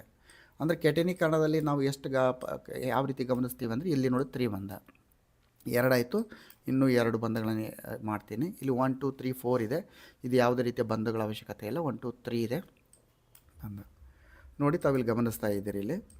ಸೊ ಇಲ್ಲಿ ಮೇಲೆ ಒಂದಾಯಿತು ಈ ರೀತಿ. ಸೊ ಒಂದನೇದು ಏಕಬಂಧ, ಇಲ್ಲಿ ದ್ವಿಬಂಧ ಇದೆ, ಇಲ್ಲಿ ಏನಾಗಿದೆ ಅಂದರೆ ತ್ರಿಬಂಧ ಇರುವುದನ್ನು ನಾವು ಗಮನಿಸ್ತೀವಿ. ಸೊ ಆತ್ಮೀಯ ವಿದ್ಯಾರ್ಥಿಗಳು ತಾವು ಗಮನಿಸ್ತಾ ಇದ್ದೀರಿ ಇಲ್ಲಿ. ಸೊ ಕೆಟನೀಕರಣ ಅಂದರೆ ಏನು, ಕಾರ್ಬನಿನ ಒಂದು ಪರಮಾಣು ಕಾರ್ಬನಿನ ಮತ್ತೊಂದು ಪರಮಾಣುವಿನೊಂದಿಗೆ ಸವೆಲೆನ್ಸಿಯ ಬಂಧವನ್ನು ಏರ್ಪಡಿಸಿಕೊಂಡು ಕಾರ್ಬನಿನ ಒಂದು ಉದ್ದವಾದ ಸರಪಳಿ ಉಂಟಾಗ್ತದೆ. ಇದನ್ನು ಕೆಟನೀಕರಣ ಅಂತ ಹೇಳ್ತೀವಿ. ಇದು ಒಂದು. ಸೊ ಕೆಟನೀಕರಣ ಅಂತ ಬಂದ ಮೇಲೆ ಇಲ್ಲಿ ನಾವೇನು ಹೇಳ್ತೀವಿ, ಇಲ್ಲಿ 3 ಬಂಧಗಳನ್ನು ನಾವು ನೋಡ್ತೀವಿ. ಕೆಟನೀಕರಣದಲ್ಲಿ 3 ಬಂಧಗಳನ್ನು ಗಮನಿಸ್ತೀವಿ. ಏಕಬಂಧ, ದ್ವಿಬಂಧ ಮತ್ತು ತ್ರಿಬಂಧ ಅಂತ ಕರಿತೀವಿ. ಸೊ ಆತ್ಮೀಯ ವಿದ್ಯಾರ್ಥಿಗಳೇ, ಇಲ್ಲಿ ಏಕಬಂಧ ಇದ್ದರೆ ಈಗಾಗಲೇ ಎಕ್ಸ್ಪ್ಲೇನ್ ಮಾಡಿದ್ದೆ ನಾನು. ಕಾರ್ಬನ್ ನಡುವೆ ಏಕಬಂಧ ಇದ್ದರೆ ಅದು ಪರ್ಯಾಪ್ತ ಸಂಯುಕ್ತಗಳು ಅಂತ ಕಂಡು ಬಂದರೆ, ದ್ವಿಬಂಧ ಅಥವಾ ತ್ರಿಬಂಧ ಇದ್ದರೆ ಅದನ್ನು ಅಪರ್ಯಾಪ್ತ ಸಂಯುಕ್ತಗಳು ಅಂತ ನಾವು ಹೇಳ್ತೀವಿ. ನೋಡಿ, ಪರ್ಯಾಪ್ತ ಸಂಯುಕ್ತಗಳು, ಅಪರ್ಯಾಪ್ತ ಸಂಯುಕ್ತಗಳು ರಿಪೀಟ್ ಕೂಡ ನಾನು ಮಾಡಿದ್ದೀನಿ. ಇದು ಭಾಳ ಇಂಪಾರ್ಟೆಂಟ್ ಆಗಿರುವಂಥದ್ದು. ಇದರಲ್ಲಿ 3 ಬರ್ತದೆ, ಏಕಬಂಧ, ದ್ವಿಬಂಧ ಮತ್ತು ತ್ರಿಬಂಧ. ಇದು ಭಾಳ ಇಂಪಾರ್ಟೆಂಟು. ಇದು ಆದಮೇಲೆ ನೆಕ್ಸ್ಟ್ ಏನು ಬರ್ತದೆ, ಕಾರ್ಬನಿನ ಮತ್ತೊಂದು ಗುಣ ಏನಿದೆ ಅಂದರೆ ಕಾರ್ಬನಿನ ಒಂದು ವೆಲೆನ್ಸಿ 4. ಅಂದರೆ ಕಾರ್ಬನ್ ಏನಿದೆ ಅಂದರೆ ಇದು ಅದರ ವೆಲೆನ್ಸಿ 4 ಇರೋದರಿಂದ ಅದು ಗರಿಷ್ಠ 4 ಧಾತುಗಳೊಂದಿಗೆ ಅದೇನು ಮಾಡ್ಬೋದು, ಪರಮಾಣುಗಳೊಂದಿಗೆ ಬಂಧವನ್ನು, ಸೈವೆಲೆನ್ಸಿಯ ಬಂಧವನ್ನು ಏರ್ಪಡಿಸ್ಕೊಳ್ಬೋದು. ಈ ಒಂದು ವೆಲೆನ್ಸಿ ಏನಿದೆ, ಈ 4 ವೆಲೆನ್ಸಿ ಏನು ಮಾಡ್ತದೆ ಕಾರ್ಬನಿಗೆ ಅಂದರೆ ಇತರ ಸಂಯುಕ್ತಗಳನ್ನು ರೂಪಿಸ್ಕೊಳ್ಳಿಕ್ಕೆ ಇದೇನು ಮಾಡ್ತದೆ, ಸಹಾಯ ಮಾಡ್ತದೆ ಅಂತ ನಾವು ಹೇಳ್ಬೋದು. ಇದು ಎರಡನೇ ಒಂದು ಅನನ್ಯವಾದ ಗುಣ. ಕಾರ್ಬನ್ ಯಾಕೆ ಮಿಲಿಯನ್ಗಿಂತ ಹೆಚ್ಚು ಸಂಯುಕ್ತಗಳನ್ನು ಹೊಂದಿದೆ ಅಂದರೆ ಒಂದು ಕೆಟನೀಕರಣ ಗುಣದಿಂದಾಗಿ, ಎರಡನೇದು ಯಾವುದು ಅಂದರೆ ಕಾರ್ಬನ್ ವೆಲೆನ್ಸಿ 4 ಇರೋದರಿಂದ. ಸೊ ಇಲ್ಲೇನಾಗುತ್ತೆ, ಕಾರ್ಬನ್ ವೆಲೆನ್ಸಿ 4 ಇರೋದರಿಂದ ಅದು ಕೇವಲ ಕಾರ್ಬನ್ನೊಂದಿಗೆ ಮಾತ್ರ ಅಲ್ಲ, ಇಲ್ಲಿ ನಾವು ನೋಡ್ತಾ ಇದ್ದೀವಿ, ಅದು ಹೈಡ್ರೋಜನ್ನೊಂದಿಗೆ, ಆಕ್ಸಿಜನ್ನೊಂದಿಗೂ ಸೈವೆಲೆನ್ಸಿ ಬಂಧ ಮಾಡ್ಕೊಳ್ತದೆ, ನೈಟ್ರೋಜನ್ನೊಂದಿಗೆ ಮಾಡುತ್ತೆ, ಸಲ್ಫರ್ನೊಂದಿಗೆ ಮಾಡ್ಕೊಳ್ತದೆ, ಕ್ಲೋರಿನ್ನೊಂದಿಗೆ, ಈ ಥರ ಸಾಕಷ್ಟು ಧಾತುಗಳೊಂದಿಗೆ ಅದು ಏನು ಮಾಡುತ್ತೆ ಅಂದರೆ ಸೈವೆಲೆನ್ಸಿ ಬಂಧಗಳನ್ನು ಏರ್ಪಡಿಸಿಕೊಳ್ಳುವುದರಿಂದ ಇಲ್ಲೇನಾಗುತ್ತೆ ಅದು ಸಾಕಷ್ಟು ಸಂಯುಕ್ತಗಳನ್ನು ಉಂಟು ಮಾಡೋದನ್ನು ನಾವು ಗಮನಿಸ್ತಾ ಹೋಗ್ತೀವಿ. ಸೊ ಇದಾದಮೇಲೆ ನೋಡಿ, ಇದು ಭಾಳ ಇಂಪಾರ್ಟೆಂಟು. ಸೊ ಈಗ ನೋಡಿ, ಕಾರ್ಬನ್ ಯಾಕೆ ಒಂದು ಪ್ರಮುಖವಾದ ಧಾತು ಅಂದರೆ ಅದರ ಒಂದು 2 ಗುಣಗಳಿಂದಾಗಿ. ಒಂದು ಕಾರ್ಬನಿನ ಒಂದು ಕೆಟನೀಕರಣ ಗುಣದಿಂದಾಗಿ, ಎರಡನೇದು ಏನಂದರೆ ಕಾರ್ಬನಿನ ಒಂದು ಟೆಟ್ರಾವೆಲೆನ್ಸಿ 4 ವ್ಯಾಲೆನ್ಸಿಯನ್ನು ಹೊಂದಿರುವುದಕ್ಕಾಗಿ ಈ ಒಂದು ಕಾರ್ಬನ್ ಏನಿದೆ ಅತ್ಯಂತ ಪ್ರಮುಖವಾದ ಧಾತು. ಅದು ಮಿಲಿಯನ್ಗಿಂತ ಸಾಕಷ್ಟು ಸಂಯುಕ್ತಗಳನ್ನು ಉಂಟು ಮಾಡಿರುವುದನ್ನು ನಾವು ಗಮನಿಸ್ತೀವಿ. ಸೊ ಇಲ್ಲಿ ನೋಡಿ, ಮತ್ತೊಂದು ಸಲ ರಿಪೀಟ್ ಮಾಡ್ತಾ ಇದ್ದೀವಿ. ಪರ್ಯಾಪ್ತ ಮತ್ತು ಅಪರ್ಯಾಪ್ತ ಕಾರ್ಬನ್ ಸಂಯುಕ್ತ ಅಂದರೆ ಏನು? ಕಾರ್ಬನ್ ನಡುವೆ ಏಕಬಂಧ ಇದ್ದರೆ ಅದನ್ನು ಪರ್ಯಾಪ್ತ ಕಾರ್ಬನ್ ಸಂಯುಕ್ತ ಅಂತ ಕರಿತೀವಿ. ಇನ್ನು ಇಲ್ಲಿ ಎಕ್ಸಾಂಪಲ್ ಆಗಿ ನೋಡಿ, ಸಾಕಷ್ಟು ಕೊಟ್ಟಿದ್ದೀವಿ ಈಗಾಗಲೇ. ಕಾರ್ಬನ್ ನಡುವೆ ದ್ವಿಬಂಧ ಇದ್ದರೆ ನೋಡಿ, ಇಲ್ಲಿ ದ್ವಿಬಂಧ ಇದ್ದರೆ ಈಥೇನಿನ ಚುಕ್ಕಿ ಚಿತ್ರ ಕೂಡ ಇದೆ. ಇದು ಕೂಡ ಪರೀಕ್ಷೆಯಲ್ಲಿ ಕೇಳ್ಬೋದು ನಿಮಗೆ. ಕಾರ್ಬನ್ ನಡುವೆ ಯಾವ ರೀತಿ ಬಂಧವನ್ನು ಏರ್ಪಡಿಸಿಕೊಂಡಿದೆ ಅಂತ. ಇಲ್ಲಿ ಇದು ಕಾರ್ಬನ್ ನಡುವೆ ದ್ವಿಬಂಧ ಇದ್ದರೆ ಅದನ್ನು ಅಪರ್ಯಾಪ್ತ ಕಾರ್ಬನ್ ಸಂಯುಕ್ತ ಅಂತ ಕರಿತೀವಿ. ಕಾರ್ಬನ್ ನಡುವೆ ತ್ರಿಬಂಧ ಇದ್ದರೂ ಕೂಡ ಅದನ್ನು ಕೂಡ ಅಪರ್ಯಾಪ್ತ ಕಾರ್ಬನ್ ಸಂಯುಕ್ತಗಳಂತ ಕರಿತೀವಿ. ಸೊ ಆತ್ಮೀಯ ವಿದ್ಯಾರ್ಥಿಗಳು, ನೋಡಿ ಇಲ್ಲಿ ನಾನು ಗ್ರೀನಲ್ಲಿ ಹೈಲೈಟ್ ಮಾಡಿದ್ದೀನಿ. ದ್ವಿಬಂಧ ಅಥವಾ ತ್ರಿಬಂಧ ಹೊಂದಿರುವ ಕಾರ್ಬನ್ ಸಂಯುಕ್ತಗಳನ್ನು ಅಪರ್ಯಾಪ್ತ ಸಂಯುಕ್ತಗಳೆಂದು ಕರೆಯುತ್ತೇವೆ ಅಂತ ಹೇಳ್ತೀವಿ ನಾವು. ಹಾಗೂ ಏಕಬಂಧಗಳಿದ್ದರೆ ಅದನ್ನು ಪರ್ಯಾಪ್ತ ಸಂಯುಕ್ತ ಅಂತ ಹೇಳ್ತೀವಿ. ಇದು ಒಂದು ಪ್ರಶ್ನೆ ಬರ್ತದೆ, ಅಪರ್ಯಾಪ್ತ ಸಂಯುಕ್ತಗಳು ಪರ್ಯಾಪ್ತ ಸಂಯುಕ್ತಗಳಿಗಿಂತ ಹೆಚ್ಚು ಕ್ರಿಯಾಶೀಲವಾಗಿವೆ. ಇದು ಬಹಳ ಇಂಪಾರ್ಟೆಂಟ್. ದ್ವಿಬಂಧ ಅಥವಾ ತ್ರಿಬಂಧ ಹೊಂದಿರುವಂಥ ಕಾರ್ಬನ್ ಸಂಯುಕ್ತಗಳು ಈ ಒಂದು ಏಕಬಂಧ ಹೊಂದಿರುವಂತಹ ಪರ್ಯಾಪ್ತ ಸಂಯುಕ್ತಗಳಿಗಿಂತ ಹೆಚ್ಚು ಕ್ರಿಯಾಶೀಲವಾಗಿ. ನೋಟ್ ಮಾಡಿಕೊಳ್ಳಿ, ಯಾಕೆ ಅಂತ ಪ್ರಶ್ನೆ ಬರ್ತದೆ ಅಂತ ಅದನ್ನು ಕೂಡ ಎಕ್ಸ್ಪ್ಲೇನ್ ಮಾಡ್ತೀನಿ ನಾನು. ಸೊ ಆತ್ಮೀಯ ವಿದ್ಯಾರ್ಥಿಗಳೇ, ಇಲ್ಲಿ ಏನಾಗುತ್ತೆ ಅಂದರೆ ಇಲ್ಲಿ ಕಾರ್ಬನ್ ನಡುವೆ ದ್ವಿಬಂಧ ಇದ್ದಾಗ ಏನಾಗುತ್ತೆ ನೋಡಿ, ತಾವಿಲ್ಲಿ ಒಂದು ರಚನಾ ಸೂತ್ರ ಬರಿತಾ ಇದ್ದೀನಿ. ಸೊ ಅವಾಗ ಏನಾಗುತ್ತೆ, ಇಲ್ಲಿ ಒಂದು ಎಲೆಕ್ಟ್ರಾನ್ ಎಕ್ಸ್ಟ್ರಾ ಇರೋದರಿಂದ ಅದು ಬೇರೆ ಧಾತುಗಳೊಂದಿಗೆ ಬಂಧವನ್ನು ಏರ್ಪಡಿಸಿಕೊಳ್ಳುವಂಥ ಸಾಧ್ಯತೆ ಇರ್ತದೆ. ಒಂದು ಎಲೆಕ್ಟ್ರಾನ್ ಇರೋದರಿಂದ ಅಲ್ಲಿ ಏನಾಗುತ್ತೆ ಅಂದರೆ ಅದು ಕ್ರಿಯಾಶೀಲ ಆಗಿರುತ್ತೆ. ಅಂದರೆ ಈ ಒಂದು ಹೆಚ್ಚುವರಿಯಾಗಿ ಎಲೆಕ್ಟ್ರಾನ್ ಇರೋದರಿಂದ ಅದು ಬೇರೆ ಧಾತುಗಳೊಂದಿಗೆ ಬಂಧವನ್ನು ಏರ್ಪಡಿಸಿಕೊಳ್ಳುವತ್ತ ಪ್ರಯತ್ನ ಮಾಡ್ತಾನೇ ಇರ್ತದೆ. ಅದಕ್ಕಾಗಿ ಅದು ಬಹಳಷ್ಟು ಕ್ರಿಯಾಶೀಲ. ಒಂದು ವೇಳೆ ಕಾರ್ಬನ್ ನಡುವೆ ಏಕಬಂಧ ಇದ್ದರೆ, ಅಂದರೆ ನೋಡಿ ಈ ರೀತಿ ಚಿತ್ರ ಇರ್ತದೆ. ಏಕಬಂಧ ಇದ್ದಾಗ ಏನಾಗುತ್ತೆ, ಯಾವುದೇ ರೀತಿಯ ಒಂದು ಸ್ವತಂತ್ರವಾದ ಎಲೆಕ್ಟ್ರಾನ್ಗಳು ಇರೋದಿಲ್ಲ. ಅದಕ್ಕಾಗಿ ಅದು ಬೇರೆ ಧಾತುಗಳೊಂದಿಗೆ ಬಂಧವನ್ನು ಏರ್ಪಡಿಸಿಕೊಳ್ಳುವತ್ತ ಪ್ರಯತ್ನ ಮಾಡೋದಿಲ್ಲ. ಅದಕ್ಕಾಗಿ ಅದು ಹೆಚ್ಚು ಕ್ರಿಯಾಶೀಲವಾಗಿರೋದಿಲ್ಲ. ಒಂದು ಸ್ಟ್ಯಾಬಿಲಿಟಿ ಅಂತ ಹೇಳ್ತೀವಿ, ಸಮತೋಲನ ಸ್ಥಿತಿಯಲ್ಲಿ ಇರುತ್ತದೆ. ಯಾವಾಗ ಒಂದು ಹೆಚ್ಚುವರಿ ಎಲೆಕ್ಟ್ರಾನ್ ಇರೋದರಿಂದ, ಸ್ವತಂತ್ರವಾಗಿರುವಂಥ ಎಲೆಕ್ಟ್ರಾನ್ ಇರೋದರಿಂದ ಅದು ಬೇರೆ ಧಾತುವಿನೊಂದಿಗೆ ಬಂಧವನ್ನು ಏರ್ಪಡಿಸಿಕೊಳ್ಳುವ ಪ್ರಯತ್ನ ಮಾಡೋದರಿಂದ ಇದು ಅತ್ಯಂತ ಕ್ರಿಯಾಶೀಲವಾದ ಒಂದು ಪ್ರವೃತ್ತಿಯನ್ನು ಇದು ತೋರಿಸ್ತದೆ ಅಂತ ನಾವು ಹೇಳ್ತೀವಿ. ಯಾವುದು ದ್ವಿಬಂಧ ಮತ್ತು ತ್ರಿಬಂಧ. ಇನ್ನು ತ್ರಿಬಂಧವನ್ನು ನೋಡ್ತಾ ಹೋದಾಗ, ಸೊ ತ್ರಿಬಂಧದಲ್ಲಿ ಕೂಡ ನೋಡಿ, ಈ ತ್ರಿಬಂಧದಲ್ಲಿ ಕೂಡ 2 ಎಲೆಕ್ಟ್ರಾನ್ಗಳು ಸ್ವತಂತ್ರವಾಗಿರ್ತವೆ. ಸೊ ಆ 2 ಎಲೆಕ್ಟ್ರಾನ್ಗಳು ಬೇರೆ ಧಾತುವಿನೊಂದಿಗೆ ಒಂದು ಸಹವಲೆನ್ಸಿಯ ಬಂಧಗಳನ್ನು ಏರ್ಪಡಿಸಿಕೊಳ್ಳುವತ್ತ ಅದು ಪ್ರವೃತ್ತಿಯನ್ನು ತೋರಿಸ್ತವೆ, ಪ್ರಯತ್ನ ಮಾಡ್ತವೆ. ಸೊ ಈ ರೀತಿ ಮಾಡುವಾಗ ಅದು ಕ್ರಿಯಾಶೀಲವಾಗಿರ್ತವೆ. ಸೊ ಆದ್ದರಿಂದ ದ್ವಿಬಂಧ ಮತ್ತು ತ್ರಿಬಂಧ ಹೊಂದಿರುವಂಥ ಕಾರ್ಬನ್ ಸಂಯುಕ್ತಗಳು ಏಕಬಂಧ ಹೊಂದಿರುವಂಥ ಕಾರ್ಬನ್ ಸಂಯುಕ್ತಗಳಿಗಿಂತ ಕ್ರಿಯಾಶೀಲ. ಸೊ ಒಟ್ಟಾರೆಯಾಗಿ ಅಪರ್ಯಾಪ್ತ ಕಾರ್ಬನ್ ಸಂಯುಕ್ತಗಳು ಪರ್ಯಾಪ್ತ ಸಂಯುಕ್ತಗಳಿಗಿಂತ ಹೆಚ್ಚು ಕ್ರಿಯಾಶೀಲ ಅಂತ ಹೇಳ್ತೀವಿ. ಯಾಕೆ ಅಂದರೆ ನೀವು ಹೇಳಬೇಕಿಲ್ಲಿ ದ್ವಿಬಂಧದಲ್ಲಿ ಒಂದು ಹೆಚ್ಚುವರಿ ಎಲೆಕ್ಟ್ರಾನ್ ಇರ್ತದೆ, ತ್ರಿಬಂಧದಲ್ಲಿ ಕೂಡ ಒಂದು ಹೆಚ್ಚುವರಿ ಎಲೆಕ್ಟ್ರಾನ್ ಇರೋದರಿಂದ ಅದು ಅತ್ಯಂತ ಕ್ರಿಯಾಶೀಲ ಅಂತ ಹೇಳ್ತೀವಿ.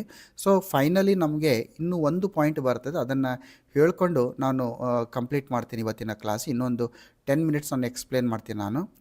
ಏನಂದರೆ ಇಲ್ಲಿ ಈ ಒಂದು ಕೆಟನೀಕರಣ ಅಂತ ಬಂದಾಗ ಈಗಾಗಲೇ ನಾವು ಏನು ಹೇಳಿದ್ವಿ, ಏಕಬಂಧ, ದ್ವಿಬಂಧ, ತ್ರಿಬಂಧ ಕೂಡ ಹೇಳಿದ್ವಿ. ಈಗ ಇನ್ನೂ ಒಂದು ಪಾಯಿಂಟ್ ಬರ್ತದೆ. ಏನಂದರೆ ಈ ಕೆಟನೀಕರಣದಲ್ಲಿ ನೋಡಿ, ತಾವು ಗಮನಿಸ್ತಾ ಇದ್ದೀರಿ, ನಾನು 3 ಕಾರ್ಬನ್ ಹೊಂದಿರುವಂಥ ಬೇಡ 4 ಕಾರ್ಬನ್ ಹೊಂದಿರುವಂಥ ಒಂದು ಕಾರ್ಬನ್ ಸಂಯುಕ್ತದ ಚಿತ್ರವನ್ನು ಬರಿತಾ ಇದ್ದೀನಿ. ಸೊ ಆತ್ಮೀಯ ವಿದ್ಯಾರ್ಥಿಗಳು, ಈ ರೀತಿ ಬರೆಯುವಾಗ ಪ್ರತಿಯೊಂದು ಕಾರ್ಬನ್ನಲ್ಲಿ ಕೂಡ 4 ವೆಲೆನ್ಸಿಯನ್ನು ಕಂಪ್ಲೀಟ್ ಮಾಡುವುದನ್ನು ಗಮನಿಸಬೇಕು ನೀವು. ನೋಡಿ, ಪ್ರತಿಯೊಂದು ಕಾರ್ಬನ್ ಗಮನಿಸಿದಾಗ 4 ಎಲೆಕ್ಟ್ರಾನ್ ಇದ್ದರು, 4 ಬಂಧಗಳಿರುವುದನ್ನು ನಾನು ಮಾಡಿದ್ದೀನಿ. ಇಲ್ಲಿ ಇದೇ ಚಿತ್ರವನ್ನು ನಾನು ಯಾವ ರೀತಿ ಬರಿಬೋದು ಅಂದರೆ, ತಾವು ಇಲ್ಲಿ ಗಮನಿಸಿ ನೋಡಿ, ಇಲ್ಲಿ ಕೂಡ 4 ಕಾರ್ಬನ್ಗಳನ್ನೇ ಇಳಿಸ್ತೀನಿ ನಾನು. ನೋಡಿ, ಇಲ್ಲಿ ಕಾರ್ಬನನ್ನು ಈ ರೀತಿ ಮಾಡ್ತೀನಿ. ಅಂದರೆ ಪ್ರಥಮ ಹಂತದಲ್ಲಿ ಏನಿತ್ತು, ನೇರ ಸರಪಳಿ ಇದೆ. ಎರಡನೇ ಚಿತ್ರದಲ್ಲಿ ಅದೇನಿದೆ ಅಂದರೆ ಕವಲು ಸರಪಳಿ ಅಂತ ಇದೆ. ಇನ್ನು ಮೂರನೇ ಒಂದು ಚಿತ್ರವನ್ನು ನೋಡ್ತಾ ಹೋದಾಗ ಇಲ್ಲಿ ನೋಡಿ, ಇಲ್ಲೂ ಕೂಡ 4 ಕಾರ್ಬನ್ ಇದೆ. ಬಟ್ ಏನು ವ್ಯತ್ಯಾಸ ನೋಡಿ. ಸೊ 4ನೇ ಒಂದು ಚಿತ್ರದಲ್ಲಿ ಏನಿದೆ ಅಂದರೆ ನಿಮಗೆ ಇಲ್ಲಿ ಮುಚ್ಚಿದ ಸರಪಳಿ ಇದೆ ನೋಡಿ. ಇದು ಒಂದನೇದು ನೇರ ಸರಪಳಿ, ಎರಡನೇದು ಕವಲು ಸರಪಳಿ, ಇದು ಮುಚ್ಚಿದ ಸರಪಳಿ. ಸೊ ಕೆಟನೀಕರಣ ಒಂದು ಪ್ರೊಸೆಸ್ನಲ್ಲಿ ನಮ್ಮ 3 ರೀತಿಯ ಒಂದು ಕೆಟನೀಕರಣಗಳನ್ನು ನೋಡ್ತಾ ಹೋಗ್ತೀವಿ. ನೇರ ಸರಪಳಿ, ಕವಲು ಸರಪಳಿ ಮತ್ತು ಮುಚ್ಚಿದ ಸರಪಳಿ ಅಂತ ನಾವು ಇಲ್ಲಿ ಹೇಳ್ತೀವಿ. ನೋಡಿ, ಇದು ಬಹಳ ಇಂಪಾರ್ಟೆಂಟ್ ಆಗಿರುವಂಥದ್ದು ಇದೆ. ಸೊ ಇದು ಕೂಡ ನಿಮಗೆ ಪರೀಕ್ಷೆ ದೃಷ್ಟಿಯಿಂದ ಇದೆ. ಸೊ ಆತ್ಮೀಯ ವಿದ್ಯಾರ್ಥಿಗಳಿಗೆ ಈ ಒಂದು ಕ್ಲಾಸ್ನಲ್ಲಿ ಇಷ್ಟೊಂದು ಸಾಕು. ಸೊ ಮುಂದಿನ ಕ್ಲಾಸ್ನಲ್ಲಿ ನಾವು ಏನು ಹೇಳ್ತೀವಿ ಅಂದರೆ, ಈ ಒಂದು ಕಾರ್ಬನ್ ಮತ್ತು ಅದರ ಸಂಯುಕ್ತಗಳನ್ನು ಯಾವ ರೀತಿ ಹೆಸರಿಸಬೇಕು, ಇದನ್ನೆಲ್ಲ ನಿಮ್ಮ ಕ್ಲಾಸ್ನಲ್ಲಿ ಕೇಳಿರ್ತೀರಿ, ಕ್ಲಾಸ್ ನಡೀತಾ ಇರ್ಬೋದು. So methane, ethane, propane, butane ಅಂತ ಇದೆ. ಸೊ ಆತ್ಮೀಯ ವಿದ್ಯಾರ್ಥಿಗಳು, ಮುಂದಿನ ಕ್ಲಾಸ್ನಲ್ಲಿ ನಾನು ನಿಮಗೆ ಒಂದು ಟ್ರಿಕ್ಸನ್ನು ಹೇಳ್ತೀನಿ. ಸೊ ಯಾವ ರೀತಿ ಒಂದು ಕಾರ್ಬನ್ ಸಂಯುಕ್ತಗಳನ್ನು ನೆನಪಿನಲ್ಲಿ ಇಟ್ಕೊಳ್ಬೇಕು ಸುಲಭವಾಗಿ, ಹಾಗೂ ನಿಮಗೆ ಸಾಕಷ್ಟು ಪ್ರಾಕ್ಟೀಸನ್ನು ಕೂಡ ಮಾಡಿಸ್ತೀನಿ, 100 ಪ್ರಾಕ್ಟೀಸ್ಗಳನ್ನು ಮಾಡಿಸ್ತೀನಿ, ಭಾಳ ಈಸಿಯಾಗಿದೆ.